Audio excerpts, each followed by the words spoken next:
good looking shot and hit. Takes it and scores! Halleck denies again. Shot saved with the star. Aguilar, nice little fake. Runs up and puts it in. Streaks ahead. Shot scored just like that, baby. That's what I'm talking about. Good afternoon and welcome to the Nantucket Sports Connections presentation of Nantucket Whalers Athletics. I am Chris Morris, alongside the legendary Dick Herman. On the camera today, Charles Hoyleman, and our newest addition, Charles Douglas from NCTV 18, helping us here in the booth. Man, are we excited to get back in the booth here and bring you Nantucket Whaler Athletics. We are at Vito Capizzo Stadium, bringing you the Nantucket Whalers varsity football team playing host to the Mashpee Falcons. Nantucket looking to rebound from a tough loss off island last week to Cardinal Spellman. 12-0 the final score. The Whalers just couldn't find the end zone. A bit of first game jitters as well, as I talked to new coach, Tim Saradellis earlier today.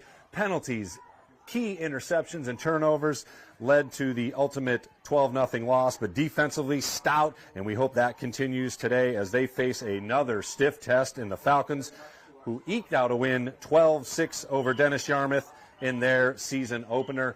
We are about, let's call it 10 minutes away from kickoff, which gives us a few moments to get you all set up for today's matchup.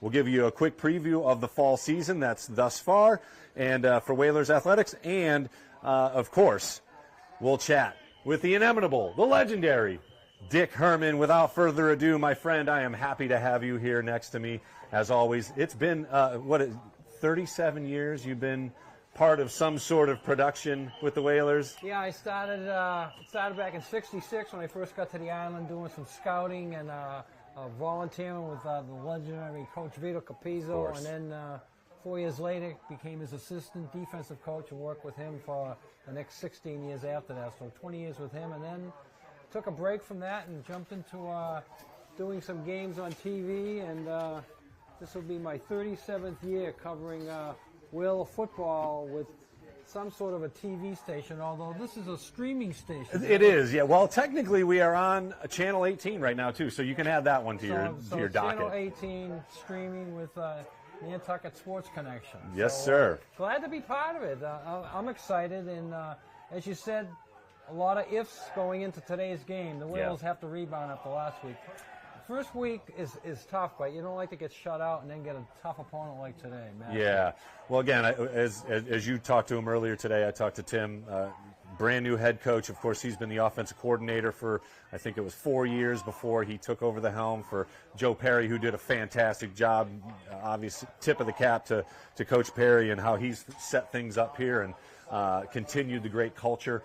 I know Coach Saradellis was talking about tweaking the culture, getting it to be all in on what the coaches are doing, and they saw a little bit of that last week with the penalties and the interceptions, where they were freelancing a little bit on offense, just getting the ball and trying to run and make that big play. Like, obviously last year they had a couple of big playmakers in Justin Blois and Mekhi Bodden. Well, those guys are gone now, so you're going to have to buy into the system a little more for the success of the offense, which is a timing offense. And of course, defensively, Coach Willett does a great job with them, but it's based on buying into the coaches, Well, you mentioned those two guys, and that's very interesting because the last couple of years, the team was not basing its success on offense and defense. Special teams was jumping in there with those guys. Kickoffs, punt returns, interceptions. Nantucket scored a lot of points that way. So they didn't have to worry about if the offense was stalling. Now you got this year, you got to get the offense up going because they don't have those guys returning 85-yard punts and so forth. Yeah, and again, Justin Blois did the kicking and the kickoffs, and I mean he did everything for him. So now it's again a little bit by committee. So they've got some holes to fill, but they do have a great athletic group. They've got 19 seniors. But we talked about that. How much of that is experienced seniors, game time experience. And that's different than just putting up the 12 as far as your grade. Every once in a while, you get a kid who is a senior, hasn't played much, that really sparkles. But you know, that's a gem when you find them. The kids that are coming up, the co-captains, they're ready to play. Fox and Williams, hard hitters, along with a few others, and they'll be there. But you got to find a few hidden gems in there to help out. Yeah, and you say that, and I think Kareem Maxwell is going to be one of those, number 3 for the Whalers. He is a senior. Again, didn't play a whole lot last year, but you know, he's one of those guys that does have some game experience, but we need to get him some more.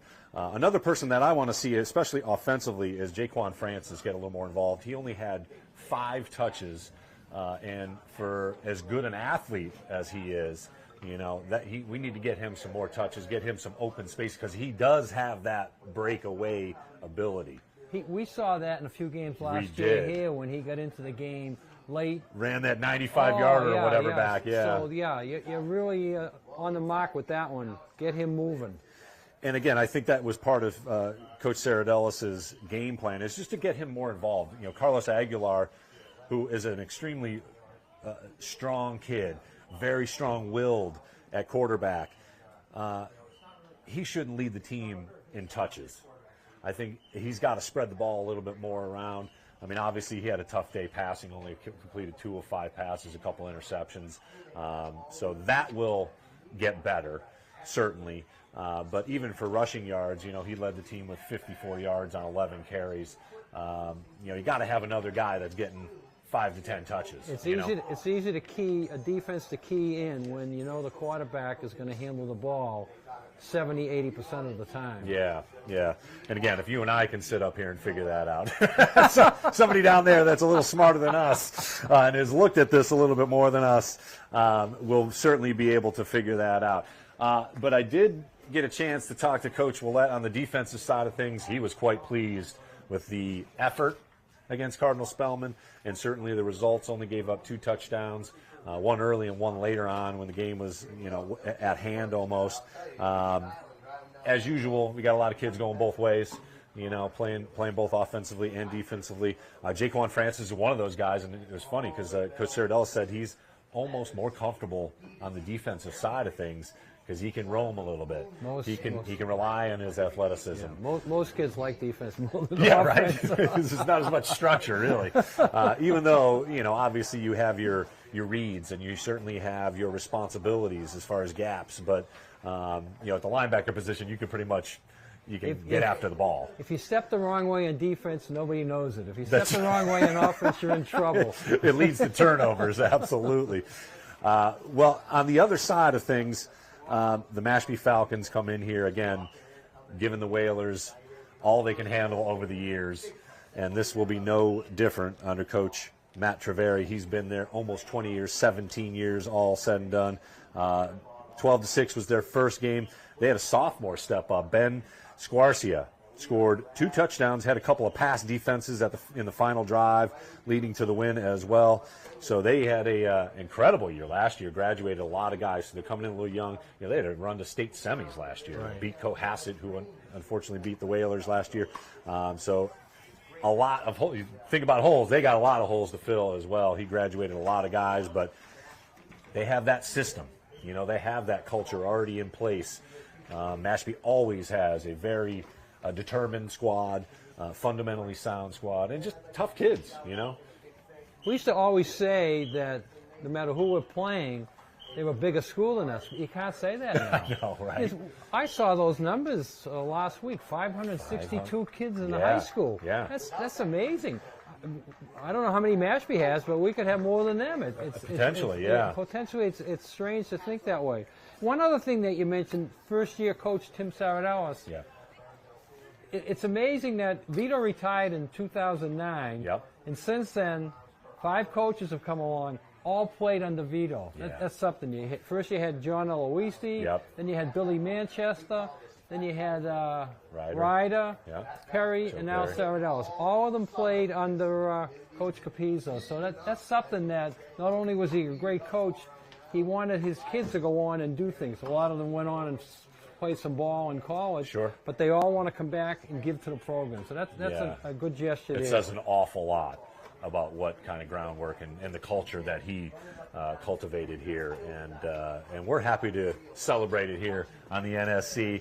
Again, we only brought you one football game last year because NCTV was unbelievable and put up the production, and what a great job. Again, glad to have Charles here, and you can check out the game if you're not a YouTuber. We are on Channel 18 Live, and we will be all year long. We're going to be bringing you some other sports as well. We're happy to be bringing you the volleyball games.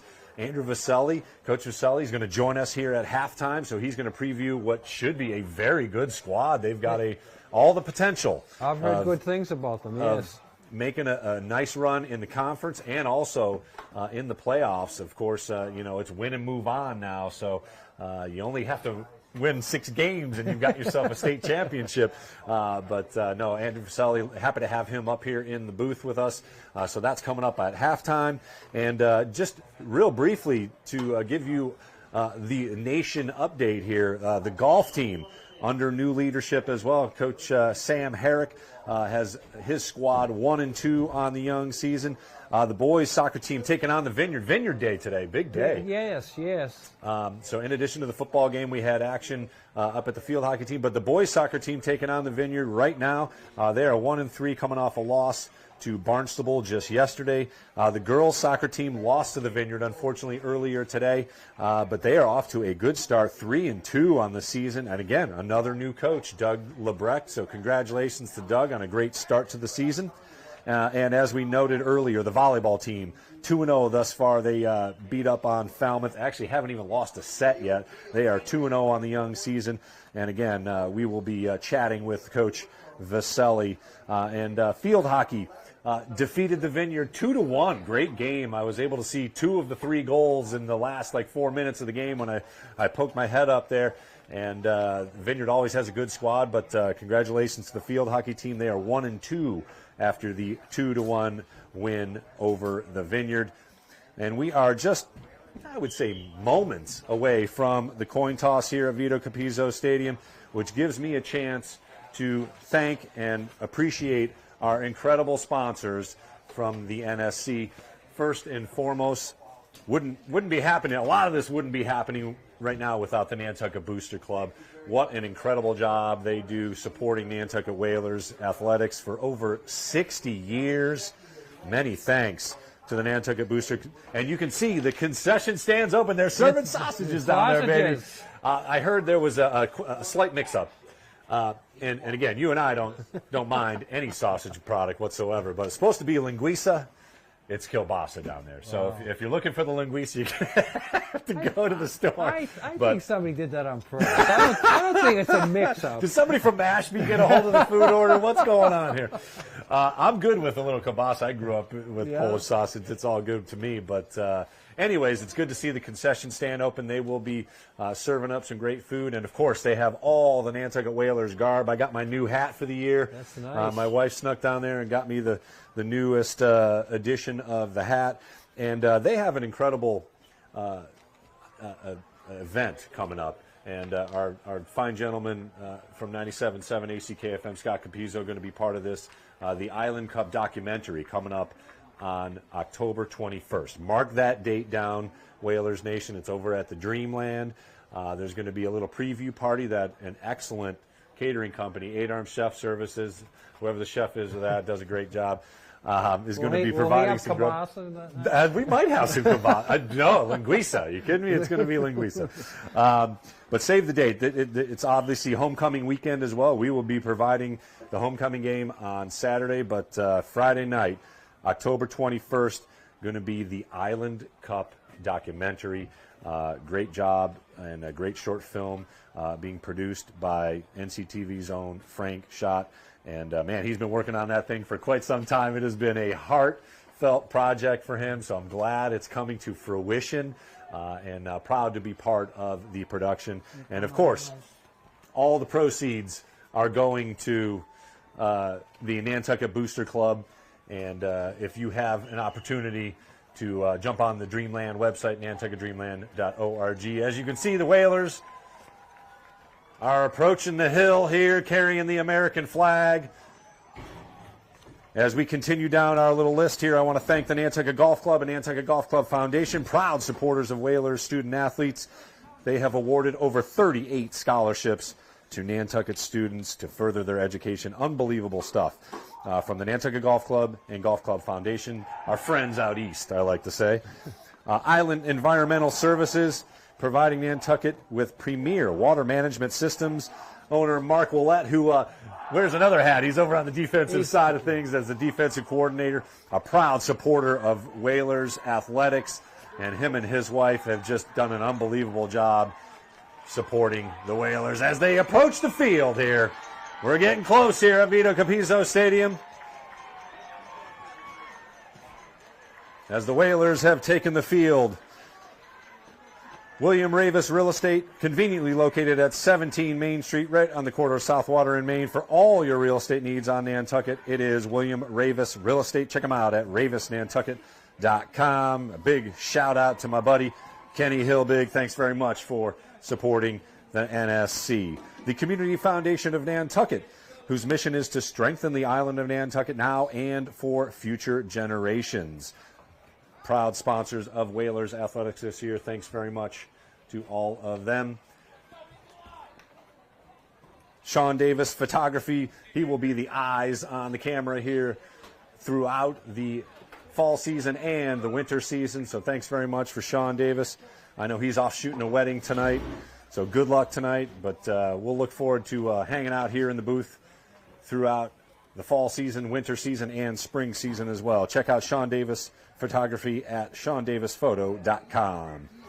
And, of course, 8 Arms Chef Services, serving Nantucket's year-round population and visitors alike with private chef services, full-service catering, and prepared meal services. Check us out at ac8arms.com. So, as you can see, the Whalers have taken the field. We're getting ready, going to have a coin toss here shortly and bring you the second game of the season here for the 2022 season. Once again, happy to have the legendary coach, Dick Herman, next to us. You're too kind, Chris. Well, but you mentioned Kenny Higbig. Yeah. I was at a function the other night, and Kenny whipped up a blueberry or berry cobbler. Had a lot of blueberry cobbler, and it was very good, Kenny. He let me take a little bit home for the wife. There you go. I didn't know he could dabble in the kitchen. So if you need somebody on a pinch to whip you up a dessert, grab Kenny. He can help you out. And congratulations to him. We actually catered his wedding in February, so proud moment for us as caterers to be a part of such a special day here. And what a day for football we have here, Dick. It's beautiful. Absolutely perfect. You love the fall weather, when it cools off at night and in the morning, but it gets like this in the afternoon. It's, as you say, it's football weather. It is football weather indeed, and we're happy to have you along here on the Nantucket Sports Connection, also on Channel 18, NCTV 18, wherever you're joining us here from the nation. Whalers football coming up here very shortly. We got a new voice up in the booth for the Whalers, the Nantucket Currents, Jason Grazie Day up there, going to be doing the game announcements, the PA announcements, and, of course, the playing of the national anthem coming up very shortly. Jason worked over here on the TV side a couple of times over the last few years. He knows his stuff, so he should do a good job over there. Good luck today, Jason. Absolutely. He's a great guy, and what a great job they have done. Of course, David Creed covers all the sports for the Nantucket Current, and I can't wait to run into him here after the game. We might sneak over to Fairgrounds, maybe have a beer with him and catch up. It's been a little while, as I do that bill-paying job, I like to say, catering. It's head down here for a little while, but man, we are happy to get out of the kitchen. I plan on sneaking by the fairgrounds too. So. It's weird how that happens, right? I mean, and we're hoping. I actually texted Bill earlier. Hopefully, he's got us on the tube up there. But we'll see. We'll see. I didn't get a reply. We'll have to see if he's got us on the tube. But that would be nice. Get that crowd in there early. Yeah. And watch some of the Whaler football. they can take a break. They can put one of the TVs on. I know it's a college football day, but, they can put one of them on for the Whalers. First home game. How many people are wondering about Iowa versus South Dakota? I don't know. Not me. That's for darn sure.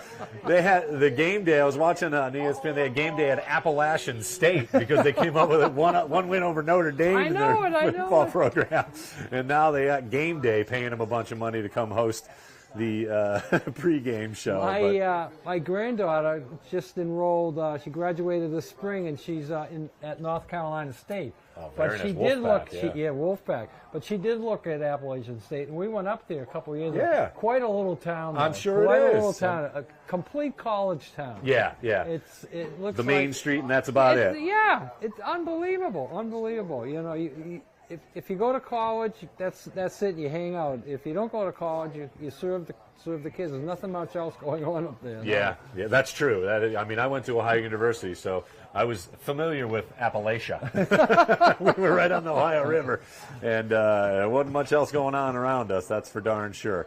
So we are about 2 minutes away here from the playing of the national anthem and getting things warmed up. Mashpee was a little late getting here, as it is. It's always something. They blame the boat. Of course. They blame the tourists downtown. They said there's too many traffic. Too many people downtown. There's traffic getting here. It's a different version of traffic that we have here on the island. That's for darn sure. But we are happy to have you here on the Nantucket Sports Connection. As noted, our first volleyball game will be coming up here on Wednesday. So that is September 21st. We'll sneak over to the gym. They're playing over at the big gym now.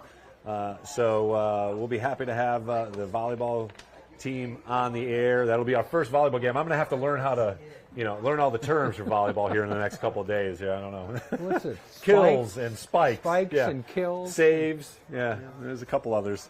Maybe Coach Vaselli will give us a rundown on the. He knows his stuff. He does indeed. Great coach. Played in college and coached college as well. And again, talking about changing culture, he has changed the culture and put volleyball on the map here for Whalers Nation. Now it's an all-girls team, right? It is. Yeah. This is the girls volleyball. Yeah. I think spring is when there's boys volleyball. So if your school does that. Okay. So the girls play in the fall, and the boys play in the spring. Correct. What confuses me is some sports play in the fall, like golf. Yeah. Some play in the spring. So there's golf going on in the spring too. So I don't know. Yeah, girls golf, I believe, plays in the spring again. I don't understand what the changes were. Okay, we hear Jason getting his first few sentences in over there. That's right. As we are just mere moments,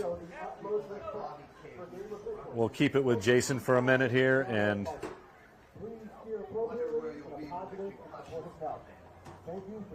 it looks like it's going to be about a 10-minute delay starting. I heard 3:40 from Travis earlier, and that's about it. It looks like we're going to get we're pretty close. The coin toss, national anthem, and maybe the kickoff will be closer to 3:45. But a good job by Mashpee coming in here a little bit late, getting ready to play, and there go the captains out for the coin toss. Nantucket has 4 captains out there, Mashpee 3.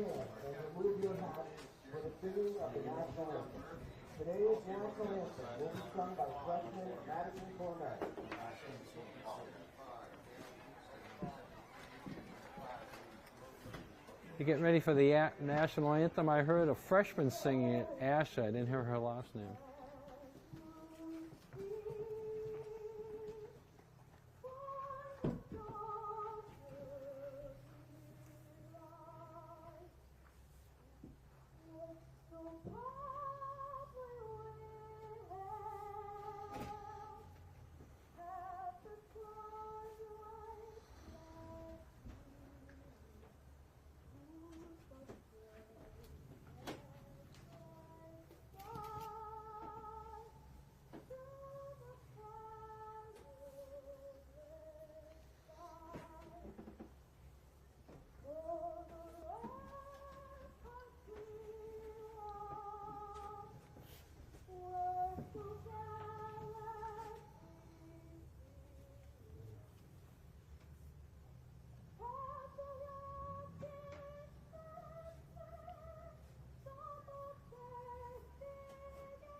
Okay, good job there by the young lady, and we're ready for here for the coin toss. And a nice crowd across the way for the first game here. Nice to see some support for football, and of course, all around the entire stadium. It's such student body. It's such a community thing, home football game, especially the first one. Yeah. A lot of people come out, they bump into people they haven't seen all summer, you know. That's right. Well, we've got our head down for most of the summer for a lot of us that work in the service industry especially. So, yes, it is wonderful to see this many folks. And, again, a large cheerleading squad as well. I heard double-digit numbers for the girls, which is great, for Missy Perry and her gang. And a quick shout-out to our good friend Jasmine, who is helping with the coaching for the cheerleader. She helps us with our little one as well. She's a wonderful girl. She teaches the gymnastics over at the Boys and Girls Club. Brand new addition to the squad and to the nation. I was biking by during the field hockey game, and there were cheerleaders at that game. There were cheerleaders up there? That was nice to see them at the field hockey. Cool.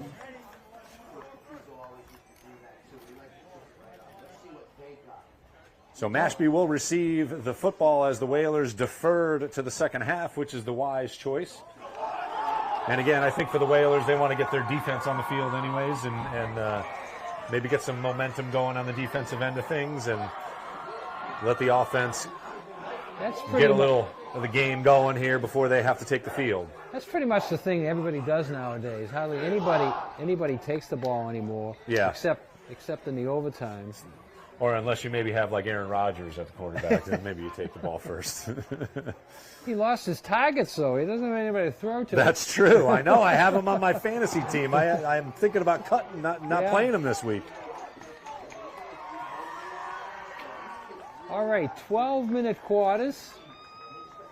That's been a standard over the last few years. I also read in the paper this week that they're already talking about coming up with a new playoff format for the football team. They're talking about opening it up to a 13-week window, which the championship game would be into the winter season. So you'd miss the first week of the season playing the championship, but it would give you a 9-game schedule in 10 weeks, and it would include the Thanksgiving Day game as part of your schedule. As part of the schedule, which is usually a bonus game anyways, but interesting. Well, you know, whatever it ends up being, somebody's going to complain about it. You know.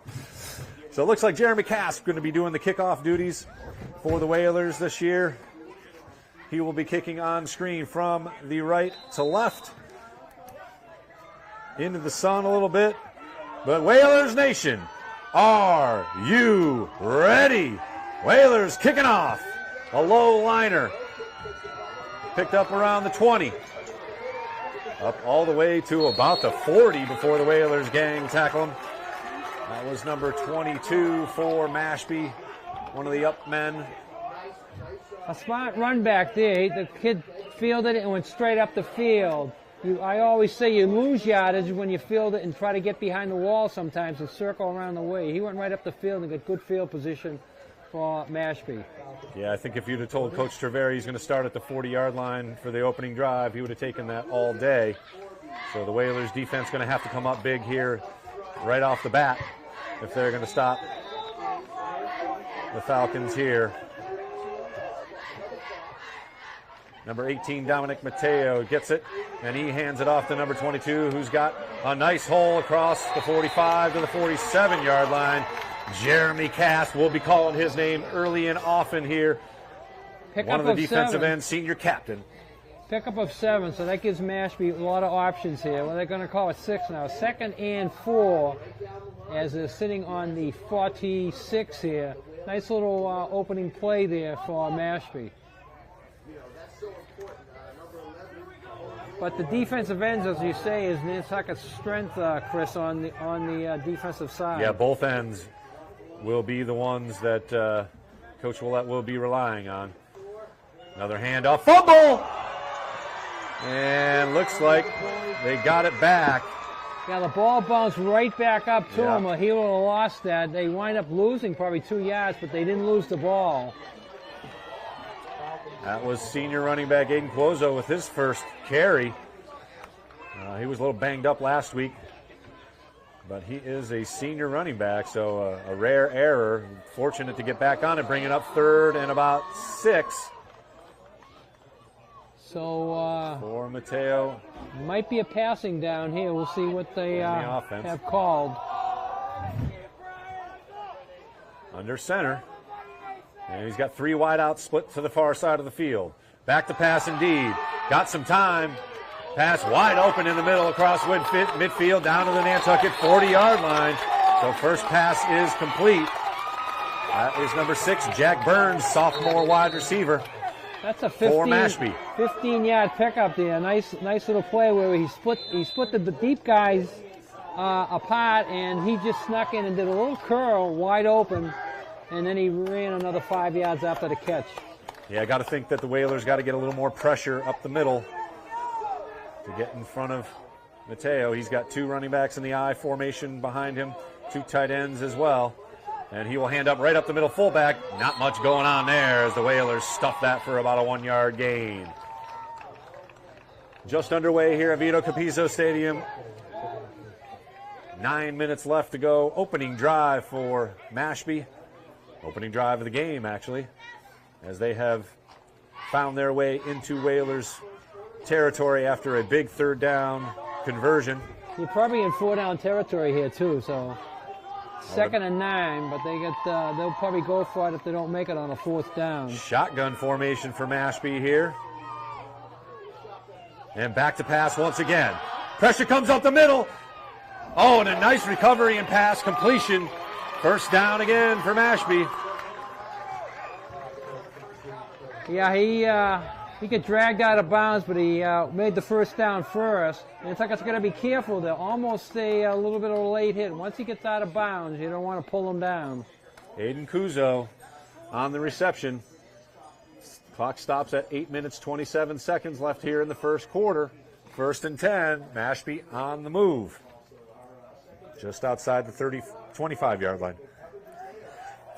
Excuse me. Quarterback's 2 for 2. He got a nice little arm. I formation again. Pitch out. Got some room to the edge. Inside the 20.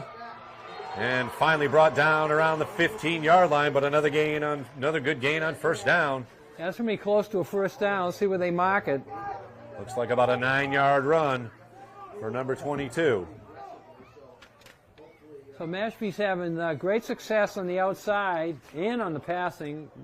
The only defense Whalers has showed is up the middle. That's the second nice run on the edge by number 22 from Mashpee, as he has rotated in with Kuzo.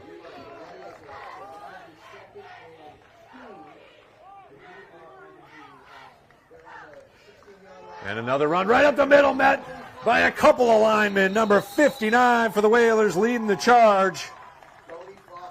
Mashpee doesn't want to give up on the middle there, but Nantucket is holding them. Stout. It was 2nd and 2, and I don't think he made anything on that. Let's see where they mark him. They're going to put it right certainly back. 4-down territory from where they are right now, just outside. 3rd and 2. I don't know if they'll throw here, Chris. I think they're going to sweep it again. They haven't swept to the right yet. Yeah, that will be the wide side of the field coming closest to us here on the right side. They're going to actually take a little measurement here. So clock stops with 7 minutes, 5 seconds. Opening drive of the game. You are watching Nantucket Whalers Athletics on the Nantucket Sports Connection. They're going to give him forward progress then, because he wound up. If they're measuring this for a first down, then they're going to say he. Maybe they want to see how close. Short by about a yard. So 3rd and 1. So he did pick up a little bit on that. They went with it was a 2nd and 2, so now they're going to call it 3rd and 1.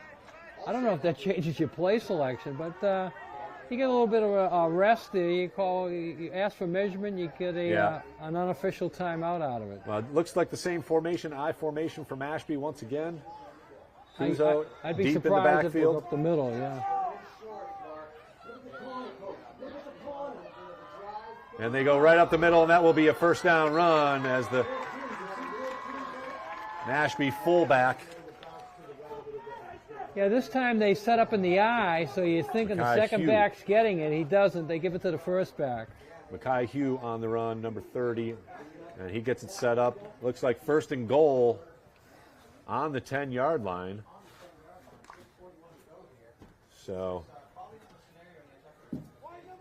again, probably 4-down territory for sure for Mashpee now. Opening drive here has done a good job taking advantage of good field position. Kuzo breaks the first tackle, but gang tackle for maybe a yard. Doesn't look like it. Oh, no, he got about 4 yards, excuse me.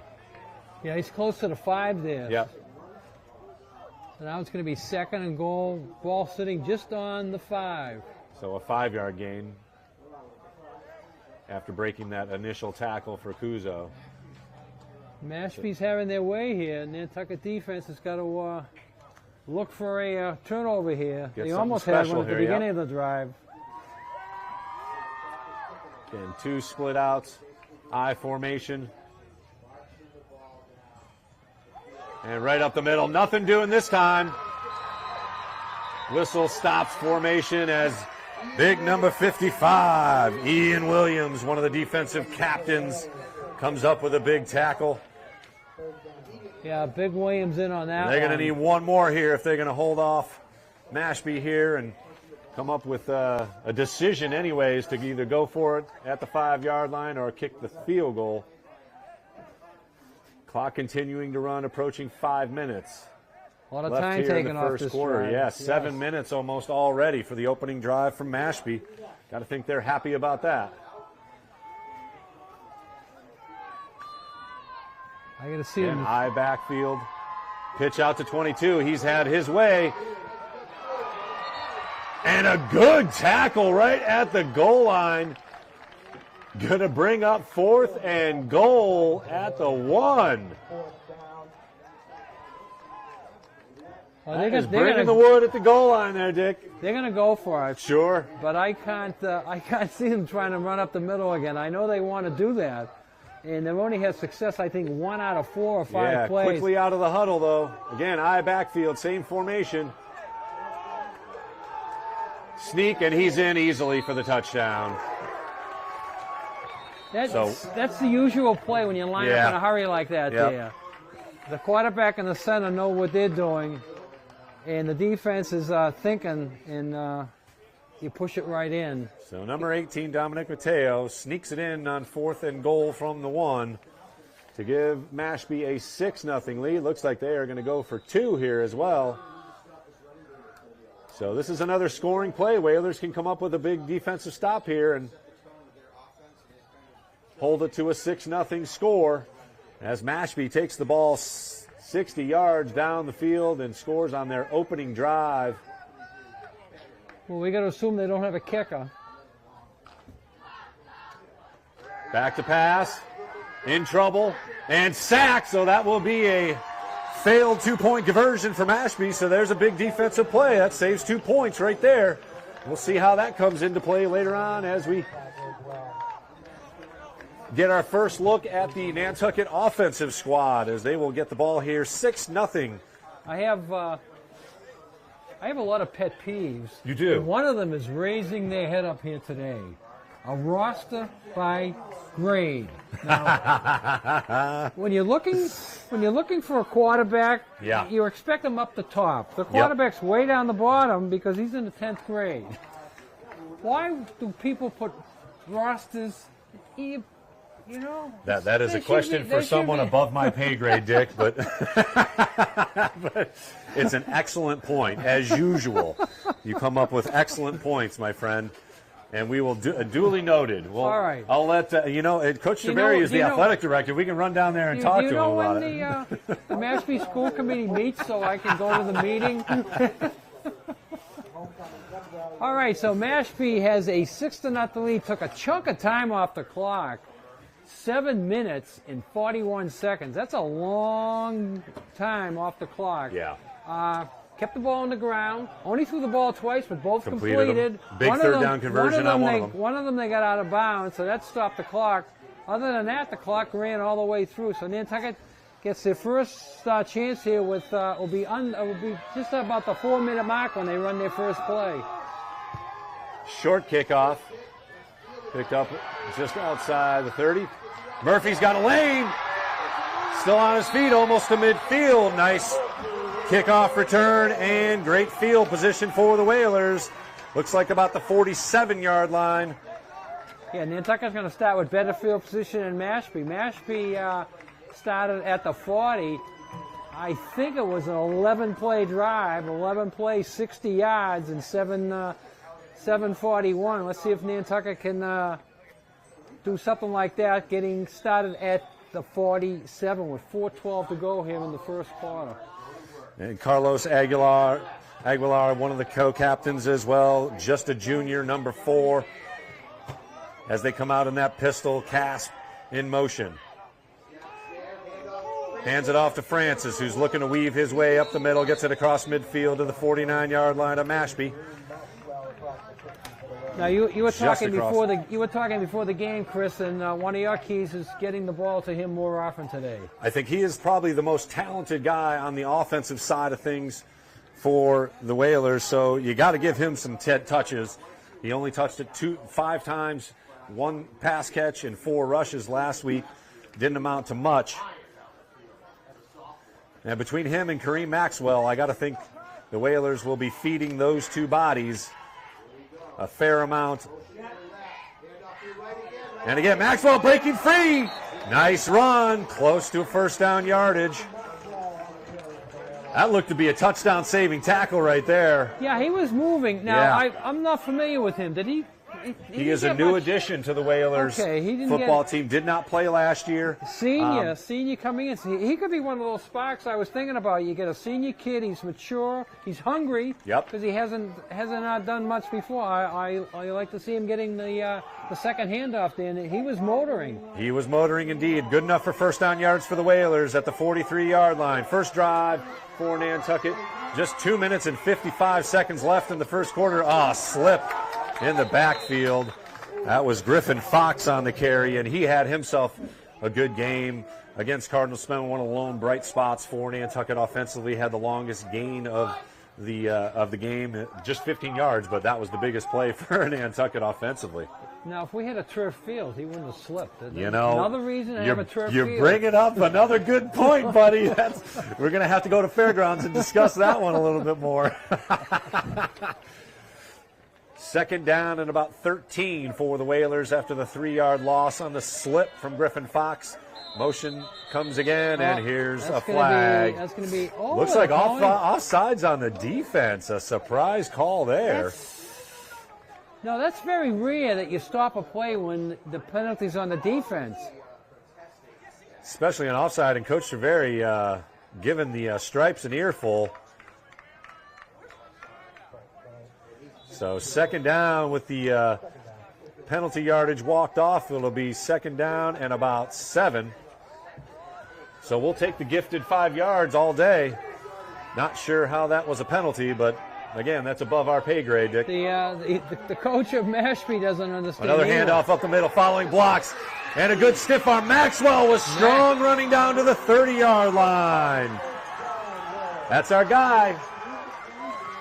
I don't have the measurements on Maxwell, but he's not the biggest kid, but he seems strong on his first 2 runs for the Whalers today. Good instinct as well, getting that switch of the ball into the left arm, able to get a nice little stiff arm and get a couple more yards. So another great run from Kareem Maxwell, giving the Whalers their second first down here as they are now on the Mashpee 30-yard line on the move. Another run pass option. Maxwell bobbled up, and he may not even have gotten to the line of scrimmage. Looks like a loss of maybe 2. As we are quickly approaching the end of the first quarter, just over a minute to go here. The Falcons chewing up almost over 7 minutes of game time in their first drive. If Nantucket doesn't pass the ball, this will be the last play. Could be just one more play left here in the first quarter, the way it's going. Very quick moving game. 6-0 our score. Mashpee able to take advantage of a key third down conversion and punched it in on a 4th and goal. The Whalers, with their first possession, cast in movement. Griffin Fox gets the ball, and he's got the edge. Nice run down to the 25, setting up a key 3rd down here for the Whalers. Going to be about 3rd and 5. If Nantucket hurries, they can run one more play. I have a feeling they won't hurry out. The coach would just as soon have them come over to the sidelines and talk about the especially on call. 3rd with a key 3rd down here. Again, got to think 4-down territory for Nantucket as well. They're just going to stay in the huddle and play this. And that will do it for the first quarter of play here. A very quick-moving first quarter. Not even 2 drives. Mashpee had the ball for about 7 minutes as they found pay dirt on their first drive on a 4th and goal run by Dominic Mateo. The Whalers are looking to answer here as they have the ball 3rd and 5 on the Mashpee 25-yard line. So pretty clean game. I mean, obviously we only had 2 drives here, but one penalty, and we started 10 minutes late, but we made it up. We made it up already, baby. Our fairgrounds dinner reservations are looking intact, buddy. Text Bill and tell him we're going to be there early. That's true. That's true. Well, obviously the Whalers got a key 3rd down here, their first 3rd down of the game, and probably, again, speculating because we can. We're in the booth. 4-down territory for Coach Saradellis and the Whalers.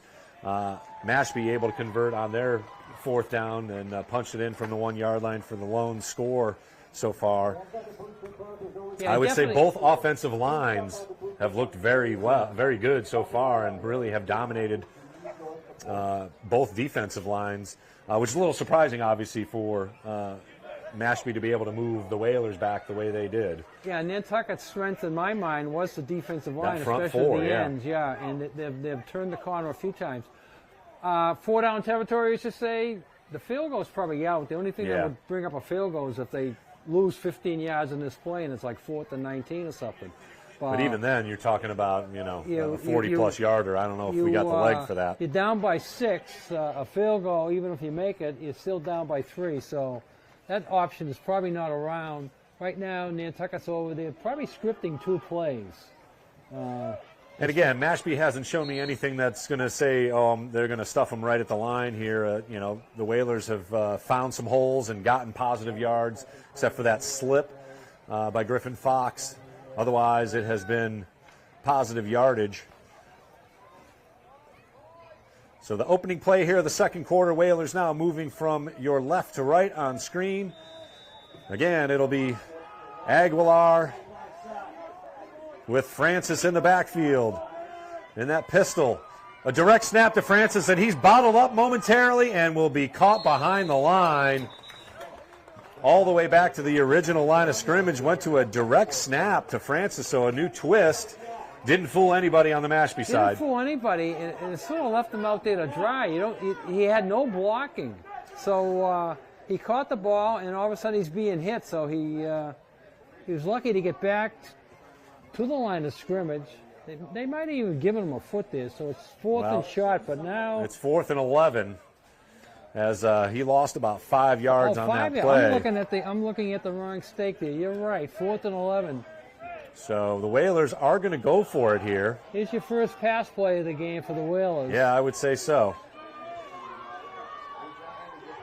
So Aguilar making sure everybody's on the same page. Offside, it's a free play. And it'll be a run to Francis again. He's got the edge and some more. Off to the races. Daquan Francis for a Whalers touchdown. 4th and 11, and Jaquan Francis fools us all with an inside run for Peter. He showed the speed there. I was looking for a flag. It looked like Mashpee jumped, but that helped because the guy that jumped was actually the defender, and that made the corner much easier to turn once he turned. I'm calling that a 32-yarder. I think that's where he started. It's either 32 or 31. Either way, it's a score for the Whalers, and that is the most important part. Jaquan Francis, as you see, that football goes back, scoring his first touchdown of the season for the Whalers as they have tied it up. Looks like they are going to attempt an extra point. Kicking is Trayvon Grant, number 17. He's a junior. Good snap. Kick is up and way good. My goodness, look at that. That is a boot. Looks like field goals are in play, my friend. He had a lot of leg on that one. 7-6. The Whalers now take the lead, so that defensive stop on the 2-point conversion already coming into play. A huge 4th down and 11 run from 32 yards out by Jaquan Francis.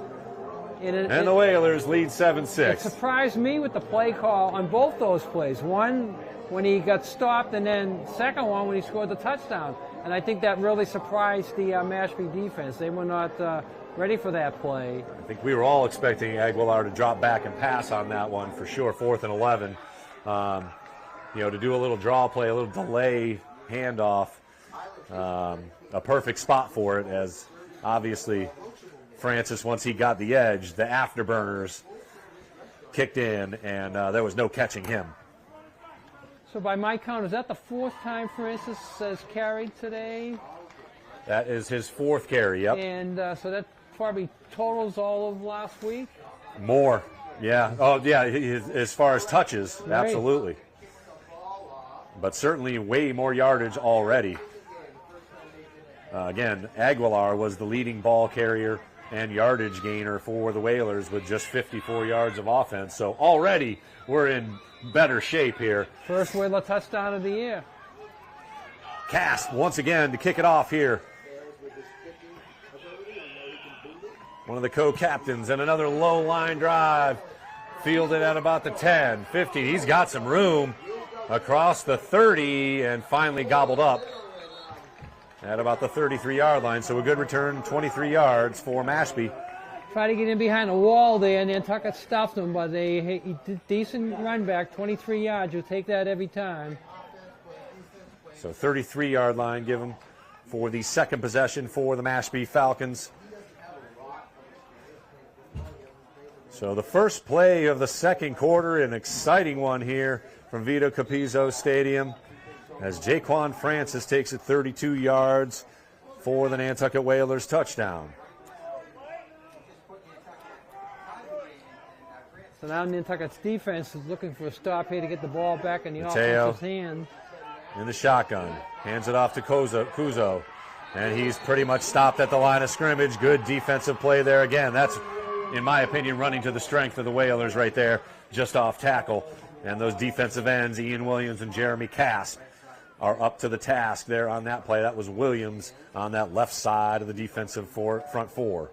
One thing that pumps up the defense is when they come on the field after a score. And so they're coming on the field pumped up now. They got the lead back, and they want to get the ball back. Well, and again, even last week they were set up with bad field positions because the offense couldn't hold on to it. And here's the quarterback keeper, and he is met with a trio of blue hats. They gave him some space Wilson, to get Almonte, out there. but converged nicely. Good little gain for the quarterback. That is Mateo. His first carry. He's had a couple of nice throws, and now a nice run setting up about a 3rd down and 4 for the Mashpee Falcons. Their second possession of the game here as the clock continues to run, 9:35 and counting in the first half. Again, stay with us for halftime. We'll be bringing up Coach Andrew Vaselli, the volleyball coach for the varsity girls volleyball team, off to a 2-0 start. Haven't lost a set as well. Lone back is Kuzo behind Mateo, who gets the snap, drops back to pass. Late pressure and a wide open receiver. Once again, first down yardage inside Whaler territory at the 48. Nice open field tackle, but a first down throw. Quarterback's 3 for 3 in all 3 receptions. The receiver's been wide open. He hasn't had to look for anything difficult. And again, not very much pressure. It was late pressure getting to him. So the Whalers going to have to clean up one of those two things. They're either going to have to get to the quarterback or cover a wide receiver a little bit better. So 1st and 10 at the 48-yard line of the Whalers. Mashpee Falcons once again on the move. And an inside handoff with a little bit of room as well. Breaking tackles across the 35 to the 34-yard line. Yeah, nice little play there by Mashpee. Gets in behind the misdirection. guard. The guy gets the linebacker. Once the linebacker's out of the way, he motors it right up, picks up a first down, 11-yard carry. Number 31, whom is not on our roster as well. So I apologize for the Mashpee guys. We do not have his name. But a nice run by number 31. Well, the roster's not in numerical order anyway, so it takes a long time to scout around the look. Another inside handoff, weaving his way through. And following big number 75 there, Jesse Hickey. He is an all-conference player, and probably see him on the other side here. That's him getting back to the line. That is a body right there, buddy. Yeah, they're running an inside trap, and they're using the big guy there to clear out. Once you get that first block, then the ball carrier has options of going either way, looking for daylight. Picked up 11, then picks up about 8 at 19 yards and 2 carries. Ball sits on the 28-yard line of the Whalers as Mashpee has put another nice drive here. 2nd and 2. Lots of options here for Coach Taveri in the offense as they maybe can take a chance down the field. Nope. Nice little run and first down yardage. Once again, Kuzo inside the 20 to about the 18, 17 maybe. So Mashpee moves the chains here with another run by Kuzo. Clock continues to run with 6:55 and counting here in the first half. 7-6, Whalers lead. That's the 9th first down of the day. They moved the chains. Yeah, that is too many already. Once again, a great crowd here at Vito Capizzo Stadium. A nice visiting crowd as well have made the trek over, and hopefully those that didn't make it are joining us right here on the NSC. Back to pass, looking for the end zone. And he's got a man, throws his receiver open. Nice toss there. Yeah, nice time play there. Pretty much good coverage there by the Whaler defender. But he stopped, curled back, and as soon as he started curling back, the ball came out. I thought the quarterback was going to run on that. But yeah, it looked like it. He was waiting for the curl, and he hit him. Good arm strength there to throw the ball all the way across the field. No doubt, no doubt. And again, he kind of threw his receiver open. Kuzo was initially covered, and that curl back, that's one of those things you teach in wide receiver 101. When you see your quarterback in trouble, come back to the ball. And Kuzo did a nice job coming back to the ball, and Dominic Mateo threw a nice ball, like you said, across the entire field. I hope the Patriots can do that tomorrow.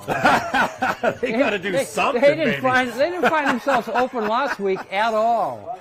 Yeah, they had a tough game, so hopefully Coach Belichick can rebound here and right the ship, as they say.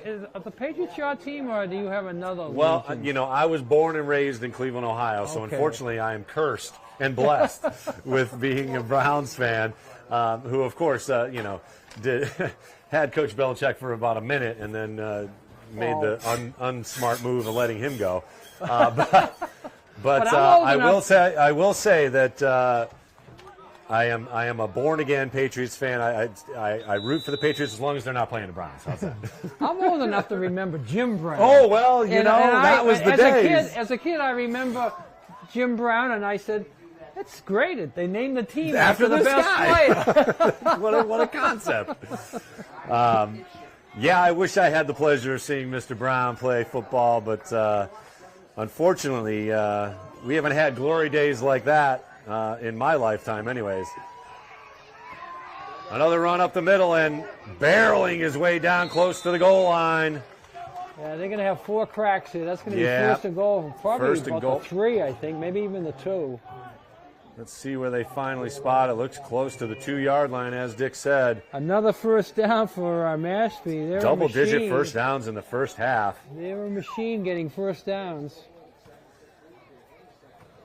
So the Whalers going to have to hope for something special here as Mashpee is knocking on the door. 5:45 and counting here in the first half.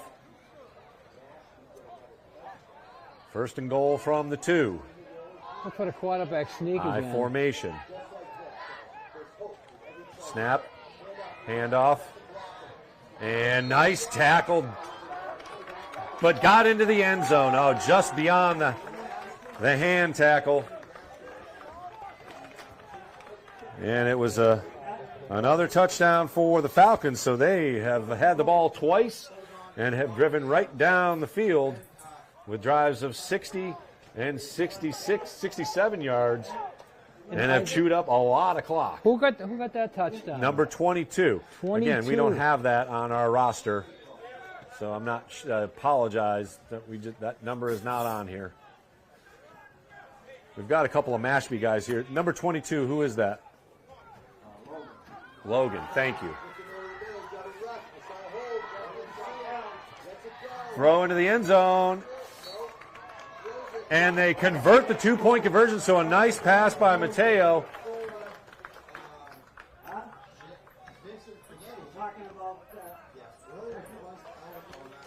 So Dick, number 20 on our actual Mashpee roster is number 22. And he just scored the touchdown. Logan Wills scored the Mashpee touchdown. 2-point conversion is also good, so the Falcons now own a 14-7 lead with 5:26 left in the second quarter.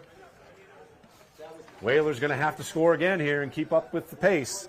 Logan gets the touchdown, and the pass, 2-point conversion pass went to. Ooh, I didn't catch the number on who caught the 2-point conversion. That was way in the back corner there. Number 4 is Vincent Panetti. I got word. So a sophomore wide receiver. Number 4 caught the pass. A nice catch back in the corner of the end zone, too. That was so Panetti. That was a huge conversion for them, too, because they don't get that. They only have a 5-point lead, and Nantucket knows that a touchdown puts them ahead. Now, with the 2-point conversion, they get their lead up to 7. So Nantucket, when they score, they have a decision to make. Yeah. Kick for the tie. I like the fact that you said when they score. Not if they score, but when they score. No ifs. No ifs. It's all wins. So 5:26 left. The Whalers going to have to get something going in a hurry. Short kickoff once again at the 21. Murphy hit at the 20. Bounces off of it at the 35. Makes another move and gets all the way up to about the 38, 39-yard line. Nice hit right in front of us. You heard that one, folks. But Murphy bounces off and gets a couple extra yards. I'm going to test your Boston knowledge now. Uh-oh. Murphy gets a Tommy point. Oh, yes, he does, Mr. Heinsohn. Absolutely my favorite part of Red Sox. No, not Red Sox. Oh, no, Celtics. Excuse me, Celtics. Right. He gets a Tommy point. He does get a Tommy point. I got a hunch that's not his first Tommy point of this year even. The great he Tommy is a Heinsohn. Stud. Oh, what seen him as a player, rest in peace, as Mr. a coach, Heinsohn. And a great announcer. One of the few to do it as a coach and a player, Hall of Famer. Oh, Murphy, nice run there. Gives Whalers a first down here on the 40. It's a good field position. Let's see if they can take advantage. Handoff goes to Murphy again. He gets twisted around and will get gobbled up for a loss. Too much traffic there. Yeah. The play took too long to develop a little. It seemed like it was a slow-moving play. Yeah, the outside defender just stayed at home, and Murphy tried to get around him. And as you said, it was slow play, and everybody converged on him. Yeah, Big loss there, 6-yard loss. Nice discipline by the Mashpee defensive end, number 3, Russell Gonzalez. He was in on that one, disrupted. And now the Whalers face a 2nd and 15. You don't want to keep a play in your playbook that loses 6 yards. You gotta get positive yards. 3 receivers to the left. Now Cass comes in motion. Sets up as tight end. Pass. Aguilar lofts it out to Murphy. Makes a move 40, 35 to about the 43-yard line. So gets all that initial loss back plus some. It'll be a manageable 3rd down here now. 3rd and about 6 for the Whalers. Yeah, 10-yard pickup there. A wobbly little pass, but it was good enough. Almost like a shot put. So 3rd and 7, call it. Again, could be another passing down for Aguilar and the Whalers offense. But they twisted it up and ran the ball on Yeah, they ran the what ball should have last been a time. I thought passing they were going to pass. down Right. as well. And they're running again. Maxwell's got some room. Inside. And First down. rumbles away across midfield to about the 47-yard. Good enough for a Whalers first down. Big play there for the Whalers. So another nice deceptive call by Coach Saradelis, running when you should have passed. They would have had to punt it if they didn't pick up that first Convert, down. yep, absolutely. So 1st and 10 for the Whalers inside Mashpee territory once again at the 46-yard line. Aguilar stays in that shotgun pistol formation. Fox on the edge, couple wide receivers. And it'll be an inside handoff to Maxwell, who makes another nice move. Ooh, gobbled up a nice tackle on the interior. Tripped up after a short gain. Again, that is Logan Wills, who scored the touchdown just moments ago, coming up with a nice defensive play as well, as Mashpee also has guys playing both offense and defense. 2-yard pickup, so bringing up 2nd and 8. Clock approaching 2 minutes and 30 seconds, 2:40 exactly left here in the first half, so a little bit of an issue. Might have to hurry up a little bit here as Just the 4th possession of the half. No Yep, punts. yep. 4 possessions, 3 resulted in touchdowns. 14-7 our score. Fox going to get it on the edge. 40, 35, and he's off to the races. No one going to catch him. Another big play for the Whalers. Touchdown, Griffin Fox. 44 yards for Fox.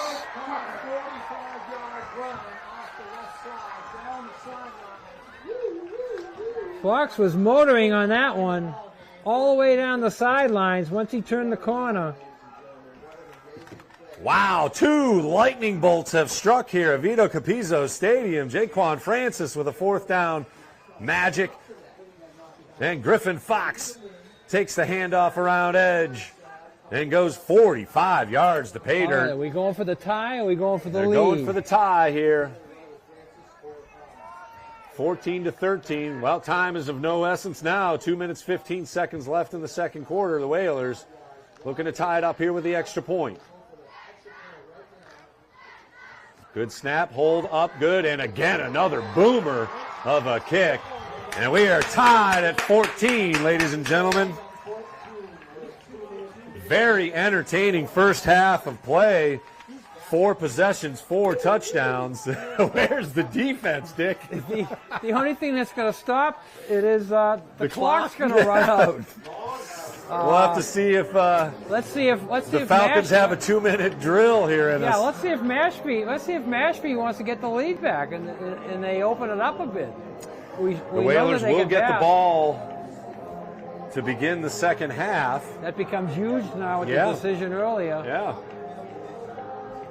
But right now they got to stop Mashpee. Nantucket again scored on their 2 possessions, but big touchdown runs, 45-32. Mashpee, on the other hand, is working on first downs, double digits, 10 first downs so far in the first half. They're going to get the ball back again. They can't go to that type of offense if they want to try to score before halftime. Let's see what their decision is. I think it'll be helped to be determined by where they start this drive. Yeah. And Trayvon Grant, who's blasted a couple of extra points, coach sees that and said, well, why don't you go kick it off here, son? Yeah, Cass kicking off twice, low liners, which they caught in the air and ran back. Let's see what the switch is to the boomer. There's the Nice boomer. kickoff by Grant, fielded at about the 12-yard line, across the 20, 25, and immediately hit there at the 26-yard line. Nice coverage by the Whalers. So Mashpee will have 2 minutes and 6 seconds to operate here as we approach the end of the first half with the score tied at 14. Both teams have had 2 possessions and both teams have scored touchdowns. The Whalers with a couple of big plays on the ground, runs of 32 and 45 yards. Yeah, I think the Whalers would be in a better decision here if they had this scenario. Yeah, the scoring big a playability, the yeah. big playability here before halftime. I don't know if Mashpee unless they open up and throw. Well, yeah, Mateo's 4 for 4 as far as I've got him, right? He hasn't missed a pass yet, including a 2-point conversion. So he has been solid. They will run it. And Mateo, let's see if the Whalers maybe use a timeout here. That might be a nice decision. Nope, clock will continue to run, so no timeout despite the loss on the play. If you do go to the pass here and it's incomplete, you stop the clock. Yeah, so. no hurry here, so it looks like maybe Coach is very happy with what the score is, not going to take any chances. I would use my timeouts, though. I would make them punt. You never know. This situation here, you're an not extra making touch. a punt. Again, get as many touches as Jaquan Francis can get. I'm giving it to him, so if he can field a punt, or Maxwell. Back to pass. Cass coming at him. He's got him. Now you think timeout. You got to call that timeout now. You got to. Clock continues to run. A minute 10. Oh, I am surprised they're not using their timeout here now as Mashpee faces a third and very, very long. And finally, Saradelis calls timeout after wasting about 20 seconds. Yeah, that was a long decision coming. A wise decision overall, but again, 20 seconds. If you use both timeouts, it'd be about a minute and a half left on the clock here, or maybe more, a minute 40. Of course, that is very easy for us to say up here. Yeah. I mean, that's why they paid us the big bucks to make those kind of big decisions. But we're not wrong today. And when somebody brings it up to you later, you say, "What? I said that?" Yeah, right? Exactly. You must have heard me wrong. Unfortunately, we've got video evidence, or at least audio evidence of us. But 51 seconds nonetheless. Third and about 21 or so. You get a quick stop here, you use another timeout, you do get the ball back. And you still got one timeout. And again, as the Whalers have shown, it only takes one touch for some magic to happen.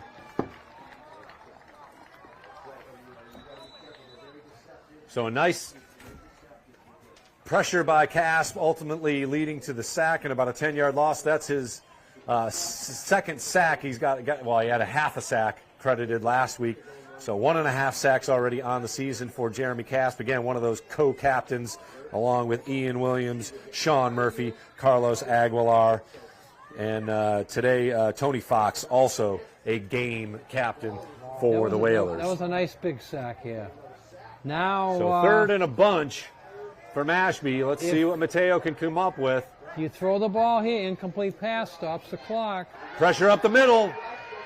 And they've got the screen set up. Oh, but he falls over his blocker. Otherwise, that was set up. So, again, another timeout here. You want the timeout? Nope, he's not calling timeout. Why? Finally a timeout.